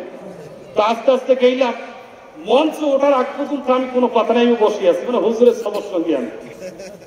মঞ্চে ওঠার আগ পর্যন্ত আমি বসে, হুজুরের কি আপ্যায়ন, হুজুর চা লাগবে কি লাগবে সব ওকেই খাওয়াচ্ছি, আর আমি বসে বসে আসি। আর আমাকে বলতেছে হুজুর সফল, বলে হ্যাঁ আমি হুজুরের সফল শুনছি। যে দাওয়াত দিতে সে ফের আবার ওয়াজ করতেছে আমার এই ভাই আসাদুজ্জামান নুরি ভাইকে এখানে আমার দাওয়াত করে নিয়ে আসছে। উনি ওয়াজ করতে গেছে, আর আমি ওই সময় ঢুকছি, আর আমার তো কেউ চেনে না। তা আমি দেখতেছি যে আমার ওয়াজের মঞ্চে ওঠা পর্যন্ত ওই হুজুরকে নিয়ে যাচ্ছে তাকবীর দিয়ে। তো ওই হুজুর, গোলাম মুর্তজা নুরি নাম তার হুজুরের, হুজুর বলতে স্যার কাক নিয়ে আসছে না, ওই যে ওই হুজুর ওইটাই। তো এরকম কিছু নেতা আছে না নাই? নেতার থেকে পাতি নেতার আরো হমরি সমরি বেশি। ওই সময় এমন এক পাতি নেতা রাসূলকে দেখা পাইছে যে রাসূল যাচ্ছে বের হয়। এরা বলতেছে রাতে আমরা চিন্তা করলাম রাসূলকে মেরে ফেলবে, হত্যা করে ফেলবে, গর্দানটা ফেলাই দেবে। রাসূল এখান থেকে হেঁটে যায়, এই মুহাম্মদ এখান থেকে হেঁটে যায়। ওই পাতি নেতা রাস্তাঘাট কোনো কিছু দেখা দেখি নাই, যেই দিকে চোখ যায় সোজা বরাবর দূর দিয়েছে, কাদা মাটি যাই থাক না কেন দৌড় আবু জাহেলের কাছে আসছে। সবে সাদিকের পূর্বে আবু জাহেলের কাছে আসছে, এসে বলে ও নেতা আপনি এখানে বসে আছেন, কাণ্ড তো ঘটায় গেছে। আবু জাহেল বলে কি হয়েছে একটু ভালো করে বলো। আবু জাহেলকে বলতেছে এই ঘরের মধ্যে কে আছে? আবু জাহেল বলে এই ঘরের মধ্যে তো নবী আছে, এই ঘরের মধ্যেই তো মুহাম্মদ আছে। ওই পাতি নেতা বলতেছে নেতা আপনি যাই বলেন আর তাই বলেন, আমি আমার 2 চোখ দিয়ে দেখলাম মুহাম্মদ রাস্তা দিয়ে বীরের বেশে হেঁটে যায়, আর আপনার এখানে বোকার মতো দাঁড়িয়ে আছেন। আবু জাহেলের মাথা খারাপ। ওই পাতি নেতারে যত যা ওপর পর্যন্ত হাত উঠেছে, হাত দিয়ে ঠাস করে এক সর মারছে। পাতি নেতা বলে নেতা আমার কথা শুনলেন না, ঘরের মধ্যে গিয়ে দেখেন ঘরের মধ্যে মুহাম্মদ নাই, মুহাম্মদ নাই, আল্লাহর কসম মুহাম্মদ নাই। আবু জাহেল বলতেছেন চলো সবাই মিলে যাই। সব নেতা মিলে একসাথে ঘরের মধ্যে গেলেন। ঘরের মধ্যে গিয়ে এক মাথা মোটা যুবক বলতেছে, আমি মাথাটা ফেলাইয়া দেই, গর্দানটা দ্বিখণ্ডিত করে দেই। আবু জাহেল বলতেছে, আমরা তো কাপুরুষ না, আমাদের কাজ কাপুরুষতা না, তোমরা একটা কাজ করো, এই জায়গায় দেখো ভিতরে কে আছে। চাদরটা তুললেন, তুলার পরে দেখেন ওই জায়গায় আর কেউ নাই, রাসূলের জামাই হযরত আলী শুয়ে আছে। বলেন আল্লাহু আকবার। আবু জাহেল আলীকে তুললেন, তুলে বলতেছিল, আলী তোমার নবী কোথায়, তোমার রাসূল কোথায়, মুহাম্মদ কোথায় গেছে? আলী রাদিয়াল্লাহু তাআলা আনহু বলে, মুহাম্মদ রাসূলুল্লাহ সাল্লাল্লাহু আলাইহি ওয়াসাল্লাম বীরের বেশে ঘর থেকে বের হয়ে গেছে, তোমরা টের পাও নাই। আবু জাহেলের মাথা খারাপ হয়ে গেছে। আবু জাহেল সাথে সাথে বলে, মুহাম্মাদের কাছে আমার 10 ভরি স্বর্ণ ছিল, এটা দিয়ে দাও।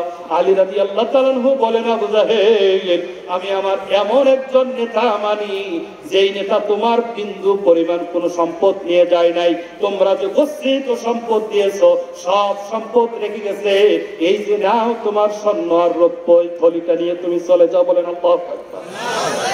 আবু জাহেল তার স্বর্ণ রৌপ্য পাওয়ার পরে ঘর থেকে যখন বের হয়ে গেছে, বের হওয়ার সাথে সাথে সবাইকে ডাকলো, খারাপ অবস্থা, হায় হায় আমরা সারা রাত জাগে থাকলাম মুহাম্মদকে মারার জন্য, কিন্তু মুহাম্মদ তো ঘর থেকে বীরের বেশে বের হয়ে গেছে, কি করা যায়?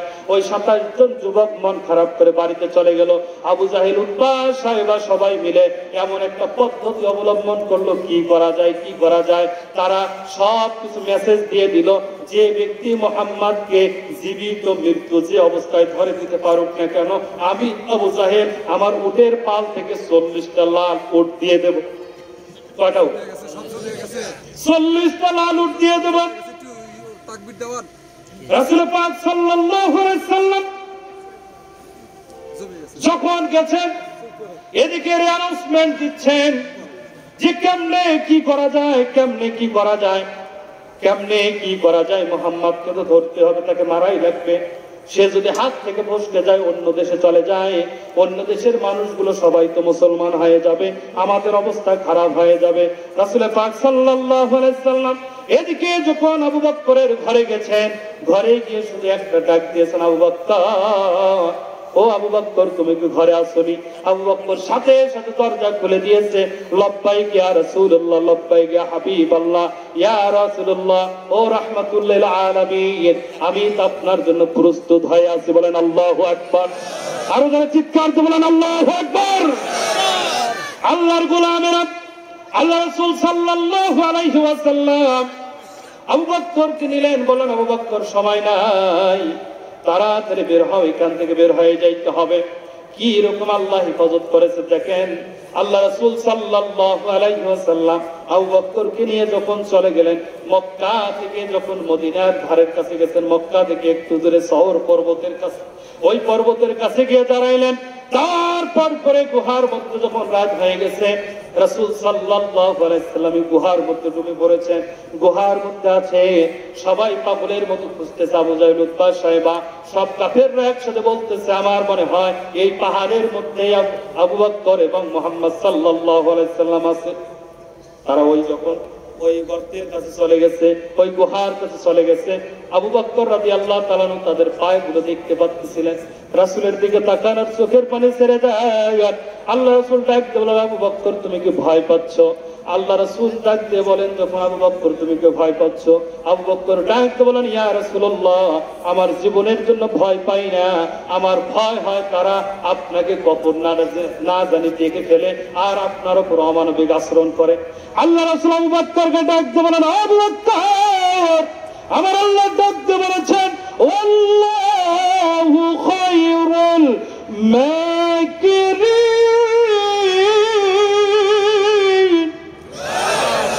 আবু বকর, আমার আল্লাহ ডাক দিয়ে বলেছেন, তারা যতই কৌশল করুক না কেন, আর তারা যতই যাই করুক না কেন, তারা যতই ষড়যন্ত্র করুক না কেন, আমার আল্লাহ ডাকতে বলেছেন, তাদের কৌশল আমার কাছে কোনো কিছুই নাই, তাদের ষড়যন্ত্র আমার কৌশলের কাছে ঝরা পাতা, পাকা পাতার মতো।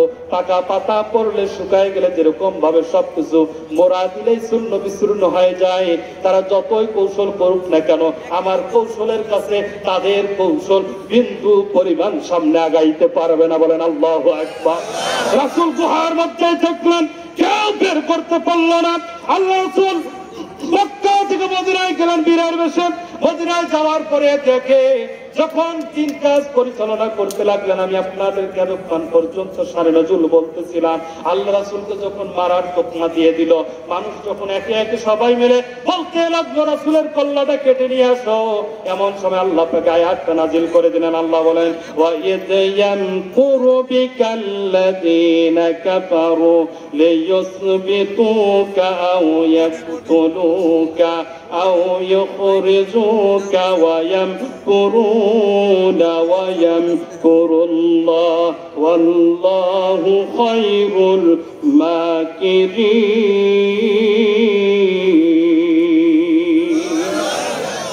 তার কথা আল্লাহ তখন রাসূলকে স্মরণ করেছে, ও রাসূল আপনি ভয় পাচ্ছেন কেন? আপনাকে তারা হত্যা করতে চেয়েছিল, আপনাকে তারা জেলে বন্দী করতে চেয়েছিল, আপনাকে তারা দেশ থেকে বিতাড়িত করতে চেয়েছিল, আমি আল্লাহ সুকৌশলে আপনাকে মক্কা থেকে মদিনায় নিয়ে আসলাম। আপনার কোনো ভয় নাই, ফালা খাউফুন আলাইহিম ওয়ালা হুম ইয়াহজানুন। আপনার কোনো ভয় নাই, আপনার কোনো দুঃখ নাই। আল্লাহ পাক আপনাকে এই মদিনার মসজিদে বসাবেন কোরআনের আইন বাস্তবায়ন করার জন্য, ঠিক কিনা? আল্লাহ পাক রাসূলকে মদিনার মসজিদে বসাইছেন, মদিনার মসজিদ চলেছে এখন পর্যন্ত। হাজী সাহেব যারাই যায় তারাই এসে বলতে বাধ্য হয়, মদিনা হইল সোনার মদিনা, ঠিক কিনা? আল্লাহু আর আজকে একদল মানুষ এসেছে, আমি আফসোস হয় এই বাংলাদেশের মধ্যে সাদিকুর নামে এক পীর সাহেব, নাম কি সাদিকুর মনে হয় না, এই পীর সাহেব গতদিনে আলটিমেটাম দিয়েছে যে মিজানুর রহমান আজহারীর মাথা কেটে আনতে পারলে 10 লক্ষ টাকা পুরস্কার। বলেন নাউজুবিল্লাহ। এরা এখন এত সাহস পায় কোথায়? এরা সাহস পাচ্ছে ইহুদি আর খ্রিস্টানদের মদদে, এরা সাহস পাচ্ছে ওই সব প্রেতাত্ম ফ্যাসিস্টের কারণে তারা সাহস পাচ্ছে, ঠিক কিনা? আমরা যাবো এই মাহফিল থেকে বলবো, এই পীর সাহেব যে আছে, এই ভণ্ড পীর সাহেবকে 24 ঘন্টার মধ্যে অ্যারেস্ট করে তাকে বাইতুল মুকাররমে প্রকাশ্যে ঝুলিয়ে ফাঁসির রশিতে ফাঁসি দেওয়া হোক, ঠিক কিনা? কারণ বর্তমানে এরা দেশের মধ্যে বিশৃঙ্খলা করার চেষ্টা করতেছে, ঠিক কিনা? এরা দেশের মধ্যে ইসলাম চায় না। কোরআন বাস্তবায়ন হয়ে গেলে ওই গরু আর ছাগল আর খানকায় আসবে না, ঠিক কিনা? যত দরবার আছে এই দরবারগুলোর যত পীর সাহেব আছে এরা কখনো চায় না যে দেশের মধ্যে কোরআন বাস্তবায়ন হোক। কথা বলেন? কারণ কোরআন বাস্তবায়ন হলে পেট পূজা বন্ধ হয়ে যাবে, ছাগল আর আসবে না, গরু আসবে না, মানুষ আর মুসাফার সময় টাকাও দেবে না। এরা এই ভয়ে কোরআনের আইনের বাইরে চলে যাচ্ছে, ঠিক কিনা? যখনই কোরআনের কথা বলতে যায়, মিজানুর রহমান আজহারী দেশের সম্পদ, ঠিক কিনা? মিজানুর রহমান আজহারী দেশের মধ্যমণি। আমরা এমন একটা দিনের অপেক্ষায় আছি যেই দিন মিজানুর রহমান আজহারী দেশের মসনদে বসবেন, ঠিক কিনা? এই বাংলাদেশের মধ্যে একটা কথা উনি বলেছিল, খুব আফসোস করে বলেছে, যে একদল খেয়েছে আর একদল খাওয়ার জন্য খুব পায়তারা করতেছে, বসে আছে, ঠিক কিনা? আমি একটা কথা বলবো, এখানে কোনো বিভেদ নয়। একটু চিন্তা করে দেখেন তো, 16টা বছর জামাত ইসলাম যেভাবে মার খেয়েছে, বিএনপিও সেইভাবে মার খেয়েছে। তারা কি অ্যারেস্ট হয় নাই? তাদেরকে জেল জুলুম হয় নাই? এরা তো দুই দল একই পথের পথিক। বাড়িতে থাকতে পারে নাই, বাড়িতে ঘুমাইতে পারে নাই। জামাতের যেভাবে অ্যারেস্ট করা হয়েছে, বিএনপির লোকদেরকে সেভাবে অ্যারেস্ট করা হয়েছিল, ঠিক কিনা? এই যে এখন যারা লুটপাট আর চিন্তাই করতেছে, আমি মনে করি এটা প্রকৃত বিএনপির লোক নয়, এরা ওই আওয়ামী লীগের লোকগুলোই বিএনপি সেজেই লুটপাট করতেছে, ঠিক কিনা? আমি তো মনে করি এটাই। আপনি একটু খোঁজ নিয়ে দেখেন, 16টা বছর বিএনপির উপর নির্যাতন, জামাতের উপর নির্যাতন করেছে। যখন এই আবহাওয়া চেঞ্জ হয়েছে, ওরা বিএনপির সাথে মিশে বিএনপির নাম নষ্ট করার জন্য তারা একের পর এক চিন্তায় রাহাজানিতে লিপ্ত হয়েছে, ঠিক কিনা? আজকে আমাদের মধ্যে ফাটল সৃষ্টি করতে চায়। মুসলমানরা ফাটল হওয়ার জাতি নয়। মুসলমান তারা ঐক্যবদ্ধ হয়েছে, এর অনৈক্যের পথে যাইতে পারে। আল্লাহর গোলামেরা, এই যে আয়াতটা আল্লাহ আমাদের কি শিক্ষা দিচ্ছে? আল্লাহ বলতেছেন, গোলাম ওরা তো ষড়যন্ত্র করবেই। তারা ষড়যন্ত্র করবে, যারা কাফের এরা তো ষড়যন্ত্র করবেই, যারা মুশরিক এরা তো ষড়যন্ত্র করবেই, যারা ইহুদি এরা ষড়যন্ত্র করবেই। মুসলমানদেরকে কোরআনের আইন যাতে বাস্তবায়ন করতে না পারে এজন্য তারা ষড়যন্ত্র করতেই থাকবে। আজ নয়, কাল নয়, কিয়ামত পর্যন্ত মুসলমানদের পেছনে ইহুদি, খ্রিস্টান, নাসারা, ফ্যাসিস্ট, মুনাফিকরা লেগেই থাকবে, ঠিক কিনা? এমনি মুসলমান নয়। আল্লাহু আকবার। আপনি আজকে কি চিন্তা করতেছেন, কি ভাবতেছেন, আমার তো মাথা ধরে না। আজকে এগুলো কথা আমি বলি না, তারপর বলতে বাধ্য হই কিছু কিছু অনুষ্ঠানে। এর কারণ হইল এই কোরআনটা আল্লাহ পাক দিয়েছেন সংবিধান হিসেবে। কি হিসাবে? একটু জোরে সরে বলেন তা, কোরআন সংবিধান হিসেবে কি হিসেবে দিয়েছেন? আর একটু জোরে বলেন কি হিসাবে? এই কোরআন রেখে মানুষের রচিত সংবিধান মানা যাবে? এই কোরআনের আইন বাস্তবায়ন হবে আজকে, কালকে এর মধ্যে দেশের আর কোন চোর থাকবে না, কোন টেন্ডারবাজি থাকবে না, কোন ছিনতাইকারী থাকবে না, কোন ক্রমে কোন অবস্থাতে অবৈধ পদ অবলম্বনকারী তারাও থাকবে না, ঠিক কিনা? দোকানদার আজান হবে আল্লাহু আকবার, আল্লাহু আকবার, আজান হওয়ার সাথে সাথে দোকানদাররা দোকানের ছাপ ওভাবেই রেখে মসজিদে যাবে, 1 টাকার মাল কেউ হাত দিয়ে নাড়ার সাহস পাবে না, ঠিক কিনা? আজকে দোকানদাররা ছাপ বন্ধ না করে ওই জায়গায় যাইতে খুব ভয় পায়। কেন পায়?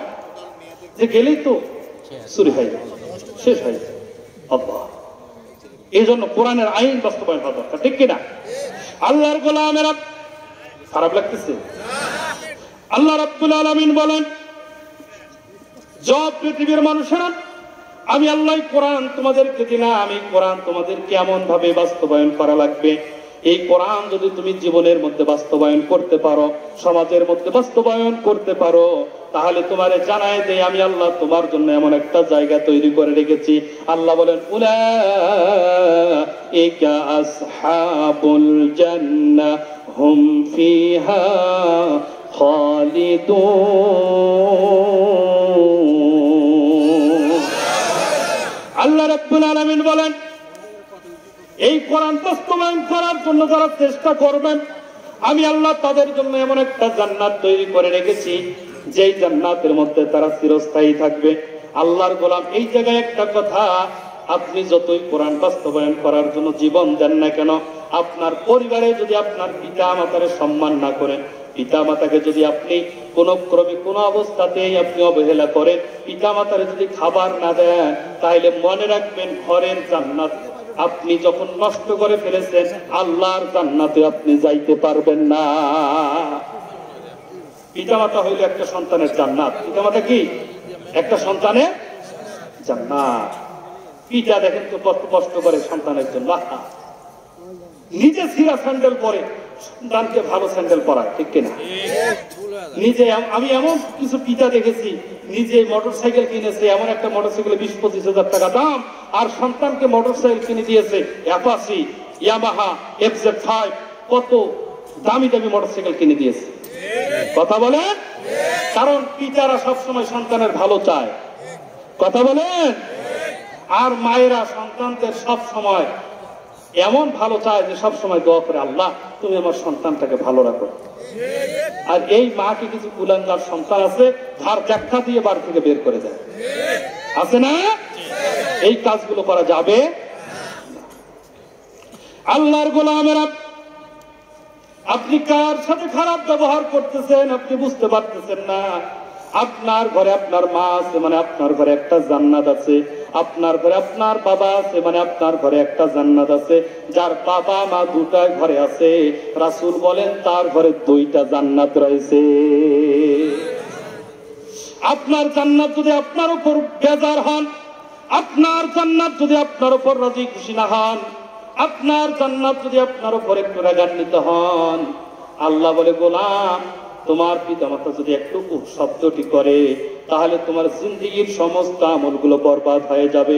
তোমার পিতামাতা যদি তোমার উপর রাজি খুশি হয়, আমি আল্লাহ রাজি খুশি হই, আর আমি আল্লাহ জান্নাতের রাস্তাটা খুলে দিয়ে দে। কারণ পিতামাতা রাজি, আল্লাহ রাজি। পিতামাতা অখুশি, আল্লাহ অখুশি। আল্লাহ অখুশি মানে জাহান্নামের দিকে যাইতে হবে, ঠিক কিনা? আল্লাহর গোলামেরা, আমি একটু মায়ের কথা বলে আবার আলোচনায় ফিরে আসবো। একজন মা কত কষ্টই না করে একটা সন্তানের জন্য, শুরু থেকে শুরু করে যেই দিন আপনি আপনার মায়ের পেটে একদিন এক সেকেন্ড যখন আপনার বয়স হয়, আপনি যখন আপনার মায়ের পেটে থাকেন, জরায়ুর মধ্যে চলে যান, ডিম্বাণুর মধ্যে চলে যান, আপনার মা যখন আপনাকে পেটের মধ্যে ধারণ করে, 1, 2 দিন, 3 দিন, 7 দিন বয়স যখন আপনার হয়ে যায়, তখন এমন একটা রক্তপিণ্ডে পরিণত হয়ে যায়, যেই রক্তপিণ্ডটা আপনি দেখবেন আঘাত লাগার পরে যেরকম লাল টকটকে জমাটবদ্ধ রক্ত হয়ে যায়, মায়ের পেটের মধ্যে 7 দিনের দিন ওরকম জমাটবদ্ধ রক্ত হয়ে যায়। আল্লাহর গোলামেরা, মায়ের পেটের মধ্যে যখন এরকম জমাটবদ্ধ রক্ত হয়ে যায়, আল্লাহ রাব্বুল আলামিন সূরা মুমিনুনের মধ্যে জানায় দেন, সুম্মা খালাকনান নুতফাতা আলাকাতান ফাখালাকনাল আলাকাতা মুদগাতান ফাখালাকনাল মুদগাতা ইযামান ফাকাসাওনাল ইযামা লাহমা সুম্মা আনশা'নাহু খালকান আখার فتبارك الله أحسن الخالقين।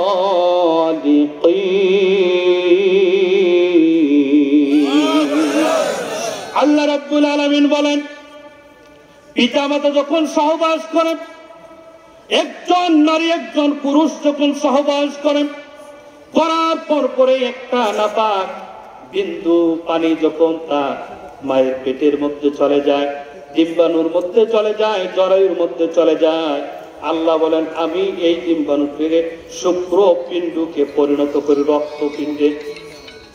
ওই যে বললাম যে আঘাত লাগার পরে যেরকম রক্ত জমাট বেঁধে যায়, ওরকম মায়ের জরায়ুর মধ্যে রক্তপিণ্ডের মধ্যে যখন বসে যায়, ছোট্ট গোলাকার হয়ে যায়। আল্লাহ বলেন ফাখালাকনাল আলাকাতা মুদগাতান فخلقنا المضغة عظاما فكسونا العظام لحما। আল্লাহ রাব্বুল আলামিন বলেন, অতঃপর আমি রক্তপিণ্ডকে মাংসপিণ্ড পরিণত করে দেই, আর এই মাংসপিণ্ডকে পরিণত করে হাড়ে, হাড় থেকে অস্থি পঞ্জরে, অতঃপর অস্থি পঞ্জরকে ঢেকে দেই। এর যে হাড়গুলো আছে আল্লাহ পাক হাড়গুলো তৈরি করেন, হাড়গুলো তৈরি করার পর হাড়ের মধ্যে মাংসপিণ্ড দিয়ে আবৃত করে দেন, অবশেষে ওকে গড়ে তুলে একটা সুন্দর নতুন রূপে। বলেন আল্লাহু আকবার। এক ডাক্তার তার সায়েন্সে বুঝাচ্ছেন আল্লাহর গোলামেরা, এক ডাক্তার বলতেছেন মায়ের পেটের মধ্যে যখন একটা সন্তান 7 দিন আর 3 থেকে 40 দিন বয়স হয়ে যায়, সন্তানটা যখন ওই রক্তপিণ্ডটা নড়াচড়া শুরু করে দেয়, মায়ের পেটের মধ্যে যখন সন্তান চলে আসে, 8 সপ্তাহ 7 সপ্তাহ 8 সপ্তাহ যখন হয়ে যায়, সাথে সাথে ওই সন্তানটা মায়ের পেটের মধ্যে একটু নড়াচড়া শুরু করে দেয়। পানি যেরকম ভুরভুর করে ওঠে, মায়ের পেটের মধ্যে এরকম ভুরভুরি শব্দ হয়ে ওঠে। মা তখন বুঝতে পারে আমার পেটের মধ্যে সন্তান চলে এসেছে। মাসিক যখন বন্ধ হয়ে যায়, মা বুঝতে পারে আমার পেটের মধ্যে সন্তান চলে আসছে। ডাক্তার তার গ্রন্থের মধ্যে লেখেন, মায়ের পেটের মধ্যে যখন সন্তান, ওই মায়ের পেটে জরায়ুটা মোড়া আকারে পর্যন্ত 15 ইঞ্চি পর্যন্ত থেকে এরকম ছোট হয়ে থাকে।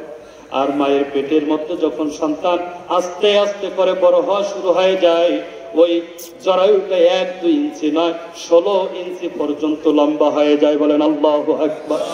ওই ডাক্তার বলতেছেন, এই আয়াতের তাফসীর আমি দেখলাম, একটা ডাক্তারের টিপ্পনী এসেছে, আল্লাহর গোলামেরা মায়ের পেটের মধ্যে যখন সন্তানটা আস্তে আস্তে বড় হওয়া শুরু হয়ে যায়, মায়ের পেটের মধ্যে 2 মাস 3 মাস বয়স যখন হয়ে যায়, মা কিছু খাইতে পারে না, বমি করে, সকাল সন্ধ্যা বমি করে, উঠতে পারে না, বসতে পারে না।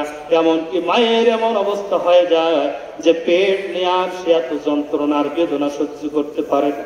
ও আল্লাহর গোলামেরা, ডাক্তার বলতেছেন মায়ের পেটের ভিতরে যখন সন্তানটা 4 মাস বয়স হয়ে যায়, সন্তানের বয়স যখন 4 মাস, সন্তানটা তখন অস্থি পঞ্জর গুলো সব হয়ে যায়, তখন আস্তে আস্তে করে লাথি ভুতা দেওয়া শুরু করে। আল্লাহ রাসূল সাল্লাল্লাহু আলাইহি সাল্লাম বলেন, মায়ের পেটের মধ্যে সন্তান যখন আস্তে আস্তে বড় হয়, ওই সন্তানটা মায়ের পেটের মধ্যে হালকা হালকা করে লাথি দেওয়া শুরু করে দেয়। যখন পা দিয়ে লাথি দেয়, লাথি দেওয়ার সাথে সাথে মা উঠে বসে থাকতে পারে না, বসে থাকলে দাঁড়িয়ে যায়, দাঁড়িয়ে থাকলে বসে যায়। ডাক্তার বলতেছেন মায়ের পেটের ভিতরে যখন সন্তান আস্তে আস্তে আস্তে আস্তে করে বড় হইতে থাকে, মায়ের পেটের ভিতরে সন্তানের বয়স যখন 6 মাস, আমি বেশি বাড়াবো না, আমি সংক্ষিপ্ত ভাবে আপনাদেরকে এটি বোঝানোর জন্য বলতেছি। মায়ের পেটের ভিতরে সন্তানের বয়স যখন 6 মাস বা 7 মাস, সন্তান যখন 11 ইঞ্চি পর্যন্ত হয়ে যায়, 7 মাস বয়সে সন্তানের সব কিছু আল্লাহ পাক দিয়ে দেয়, চোখগুলো বন্ধ করা থাকে।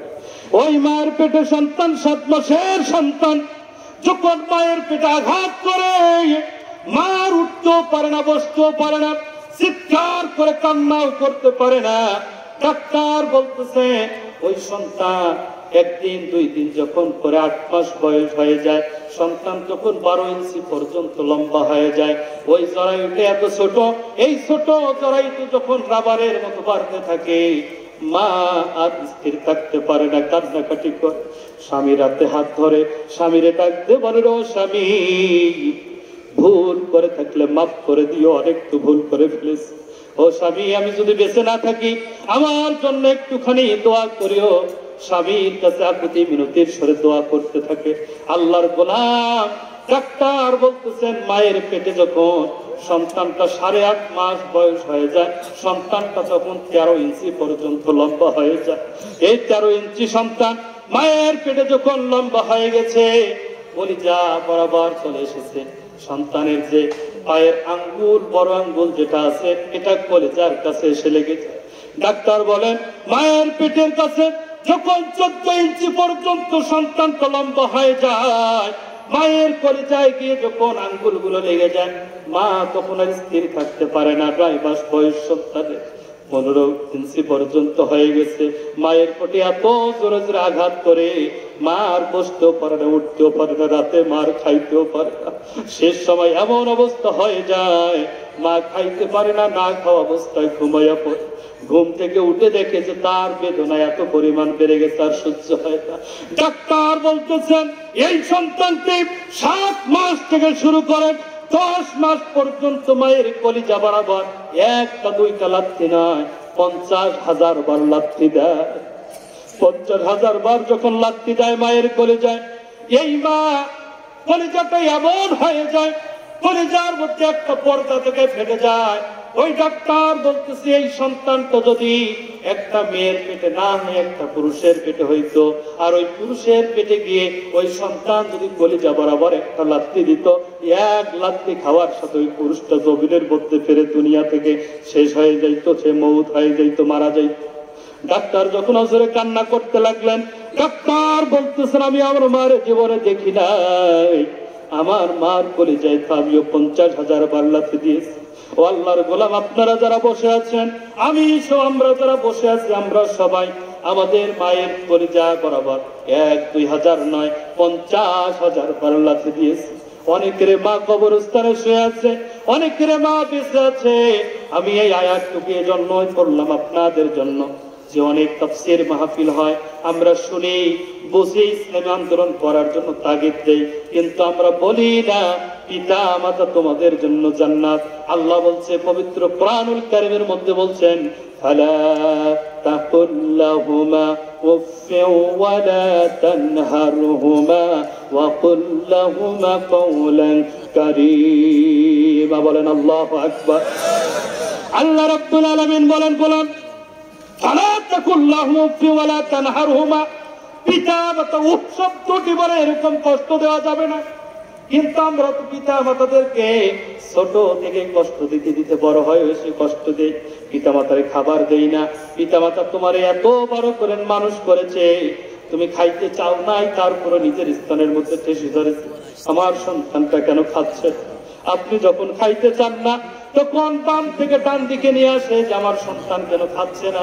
ডাক্তারের কাছে দৌড় দেয়, দৌড় দিয়ে বলো ডাক্তার সাহেব দেখেন আমার এই কলিজার টুকরো সন্তানটা খাওয়া দাওয়া বন্ধ করে দিয়েছে, আজকে 3 দিন হইল সন্তান খায় না, 4 দিন হইল সন্তান খায় না। ও যুবকেরা, ও আমার ভাইয়েরা, কেমনে পিতা মাতার ঋণ গুলো আপনি ভুলে যান, মায়ের ঋণ কেমনে ভুলে যান। মা এমন একটা জিনিস, মায়ের কলিজা বরাবর 1-2 নয় 50,000 বার লাথি দেওয়ার পরেও সন্তান যখন দুনিয়াতে চলে আসে অনেক। তো আমি যখন ডাক্তারের ওই প্রেসক্রিপশনে পড়তেছিলাম, ওই ডাক্তার বলতেছে অনেক মারে দেখলাম প্রথম সন্তান নেওয়ার সময় মায়ের ওই পেটের যন্ত্রণা, যারা যন্ত্রণায় ডাক্তারকে বলো ডাক্তার আমি আমার জীবদ্দশায় আর কোনো সন্তান নেব না। সন্তানটা যখন জমিনের মধ্যে আসেন ভূমিষ্ঠ হয়, সন্তানকে যখন বুকের মধ্যে যায়, যদি ছেলে সন্তান হয় সাথে সাথে বুকের মধ্যে নিয়ে সব ক্লানি মুছে যায়।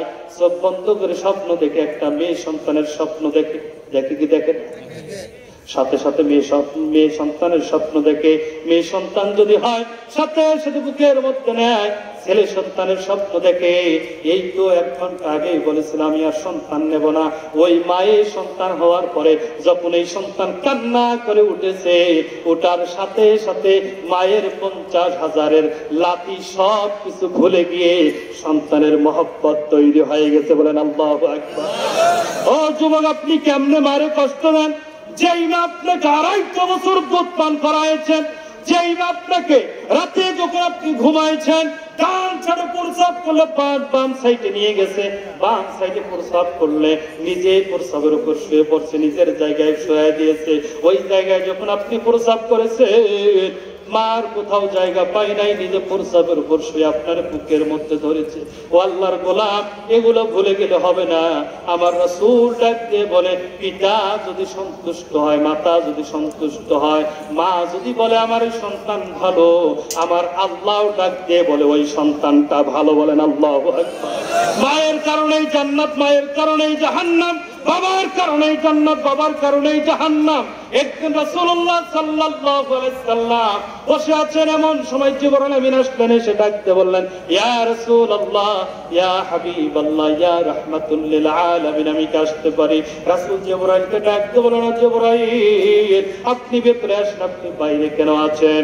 রাসূল যখন ভেতরে আসতে বললেন জিবরাইল আসলেন, এসে বলতেছেন ইয়া রাসূলুল্লাহ, আমার আল্লাহর পক্ষ থেকে একটা ঘোষণা হয়ে গেছে। আল্লাহ পাক আপনি জানাইয়া দিলেন যে পিতা মাতাকে বিন্দু পরিমাণ কষ্ট দেওয়া যাবে না। রাসূল পাক সাল্লাল্লাহু আলাইহি সাল্লামের দুধ মা হালিমাতুস সাদিয়া রাদিয়াল্লাহু তাআলা আনহু, ও আল্লাহর গোলাম হালিমাতুস সাদিয়া রাদিয়াল্লাহু তাআলা আনহু রাসূলের ছিলেন দুধ মাতা। কি মাতা? দুধ মাতা ছিলেন। একদিন হালিমাতুস সাদিয়া আসছেন, আসার সাথে সাথে যখন দেখলেন যে এই জায়গায় রাসূল বসে আছেন, রাসূল সাথে সাথে দাঁড়াইলেন, দাঁড়ায় সালাম দিলেন, আসসালামু আলাইকুম ইয়া উম্মি, হে আমার মা, আসসালামু আলাইকুম। হালিমাতুস সাদিয়া বলেন ওয়া আলাইকুমুস সালাম, তুমি কেমন আছো? মুহাম্মদ রাসূলুল্লাহ সাল্লাল্লাহু আলাইহি সাল্লাম বলেন আমি ভালো আছি। এমন সময় রাসূল নিজের চাদরটা গা থেকে নামাইলেন, বিছাই দিলেন। আবু বকর, ওমর, ওসমান সবাই হতবাক হয়ে গেলেন যে কোনদিন তো রাসূল কাউকে চাদর দেন নাই বিছাই দিয়ে বসার জন্য, কিন্তু এই মহিলাকে কেন দিলেন? ওই মহিলা যখন চলে গেলেন, রাসূল পাক সাল্লাল্লাহু আলাইহি সাল্লাম আবু বকর ডাকতে বলেন ইয়া রাসূলুল্লাহ, আপনি তো এই চাদর কাউকে কোনোদিন বিছাই দেন নাই, আপনি কেন ওই মহিলা আসার সাথে সাথে বিছাই দিলেন?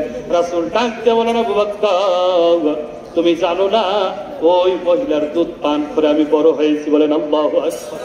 ওই মহিলা আমার দুধ মাতা, ওই মহিলাকে সম্মান করা আমার দায়িত্ব, আমি যত বড় রাসূল হই না কেন। কারণ ওই মহিলা আমার মা, আমার মা যদি বেঁচে থাকতো আমার মায়ের পায়ের কাছে আমি মুহাম্মদ সাল্লাল্লাহু আলাইহি সাল্লাম শুয়ে থাকতাম। বলেন আল্লাহু আকবার। আল্লাহর গোলামেরা, আমি যে কথা বলতেছিলাম শেষ পর্যায়ে গিয়েছি, আমার আল্লাহ এই আয়াতটা এমন ভাবে জানায় দিলেন যে পৃথিবীর মানুষেরা তোমরা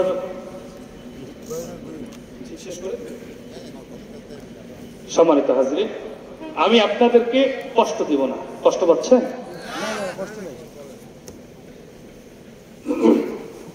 আল্লাহ বলতেছেন, রাসূল বলেন যে আমার মা যদি বেঁচে থাকতো আমি আমার মায়ের পায়ের কাছে শুয়ে বলেন না বাবা। আহা, রাসূল তো দুনিয়াতে আসার পর পরে, দুনিয়া আসার আগে বাবাটাকে হারাইলেন, দুনিয়া আসার পরে 6 বছর পরে মাটারে হারাইলেন। ওই যে দুধ মা, আল্লাহু আকবার বলেন না আল্লাহু আকবার। মায়ের প্রতি কিরকম ভক্তি, মায়ের প্রতি কিরকম শ্রদ্ধা। আমরা কি পারবো আজ থেকে মায়ের সম্মান করতে? কারা কারা মায়ের সম্মান করবেন, মাকে কষ্ট দেবেন না? হাত তোলেন দেখি। লিল্লাহি তাকবীর, লিল্লাহি তাকবীর। আল কোরআনের আলো, আল হাদিসের আলো, লিল্লাহি তাকবীর। কষ্ট হচ্ছে?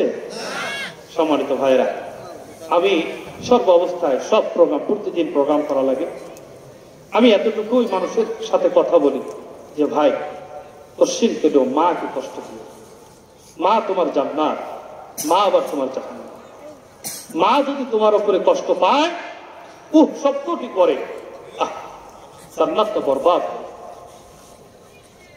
ইসলামী আন্দোলন আপনি করেন, আলহামদুলিল্লাহ ভালো, কিন্তু পিতা মাতাকে কষ্ট দিয়ে, পিতা মাতাকে লাঞ্ছিত বঞ্চিত করে ওই পীরের দরবারে গিয়ে গরু আর উট দিয়ে বিন্দু পরিমাণ উপকার হবে না।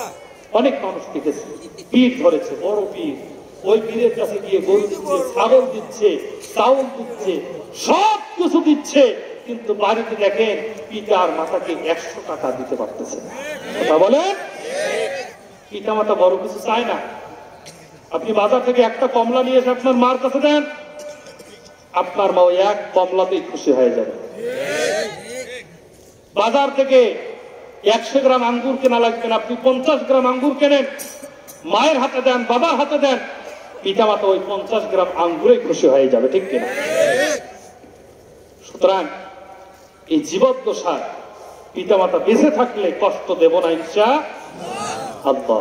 আল্লাহ রাব্বুল আলামিন এই জায়গায় বললেন ওয়ামাকারু ওয়ামাকারাল্লাহ ওয়াল্লাহু খায়রুল মাকিরিন। ওরা যতই যন্ত্রণা করুক আর যাই করুক না কেন, যতই কৌশল করুক, আমি আল্লাহর কৌশলের কাছে তাদের কৌশল হলে পরাজিত। কথা বলে, আল্লাহ কৌশল করেছেন, এমন কৌশল করেছেন দেখে যে এরা চেয়েছিল দেশটাকে মগের মুল্লুক বানাইয়া 2021 সাল পর্যন্ত মসনদে থাকতে, ঠিক কিনা? কিন্তু আল্লাহ এমন হয়, আল্লাহ পাক এমন করে দিলেন, 1 সেকেন্ড লাগে নেই, এদের সব পরিকল্পনা জল্পনা সব কিছু বরদাস্ত করে দিয়ে 45 মিনিটে দেশ থেকে সবগুলো নর্দমা, সব কিছু একবারেই নদীর মধ্যে দিয়ে ভাসে দিয়ে নিষ্ঠুর ভাবে এই দেশটাকে সব ফ্যাসিস্ট থেকে মুক্ত করে দিয়েছে, ঠিক কিনা? মুক্ত হয় নাই? মুক্ত হয়ে গেছে। এই যে আজকে আপনাদেরকে যে কথা বলি, এই কোরআনের মহব্বতে আপনারা বসে আছেন, ঠিক কিনা? এই কোরআন আপনাদেরকে বসায় রেখেছে, আমি তো বসায় রেখিনি, রাখছি না।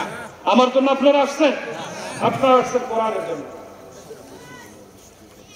আমি আপনারা উঠবেন না, আমি এখন আলোচনা শেষ করে দিয়েছি কি এখন আছে? আমি শুধু আপনাদেরকে কয়েকটা, এই যে এখানে কালেকশনের কয়েকটা বিষয় বলে আমি আলোচনা শেষ করে দোয়া করে দেবো ইনশাআল্লাহ। যারা আছেন বসে যান, শুরু ভালো যার, শেষ ভালো তার। দোয়া মোনাজাত ছাড়া যাওয়া মানে কি এই মূল মধুটা না নিয়ে যাওয়া। এই জন্য মোনাজাত করে যাবো ইনশাআল্লাহ। মিট দর্পণ নেওহার গাছা 2500 টাকা দান করেছেন, বলেন আল্লাহু আকবার। মির্জা আব্দুল হাকিম তারা নওগাঁর গাছা 2500 টাকা আল্লাহ দান করে, বলেন আমি। আক্তার ভাই দাদা নানার কুলদোয়া সোয়ার শ্রীফল গাতি 2005 টাকা আল্লাহ তার দানকে কবুল করে, বলেন আমিন। নাম ছাড়া 5000 টাকা, লিল্লাহি তাকবীর। পুলক সাইফুল মিটু নেওয়ার 5000 টাকা, লিল্লাহি তাকবীর। মৃত্যু গোলবার শ্রীফলগাছি 3500 টাকা, আল্লাহ তাকে কবুল করে বলেন আমিন। মৃত্যু পিতা মাতার জন্য দোয়া চেয়েছে পুত্র 800 টাকা, লিল্লাহে তাকবীর। ফজল ভাই শ্রীফলগাছি 1500 টাকা, উৎসব নেওয়ার কাছে 500 টাকা, শিমু বেল্লাল ও শিশু বেল্লাল জন্য দোয়া চেয়েছেন শ্রীফলগাছি 300 টাকা, লতিফ মন্ডল নেওঘার কাছা 2050 টাকা, আলমগীর পল্লী বিদ্যুৎ 300 টাকা, আমানুল্লাহ পল্লী বিদ্যুৎ 500 টাকা, আলহাজ মোহাম্মদ খালেক জোয়ারদার 1000 টাকা, নেওহার জহুরুল মন্ডল 100 টাকা, দিলীপ নেওয়ার কাছে 500 টাকা।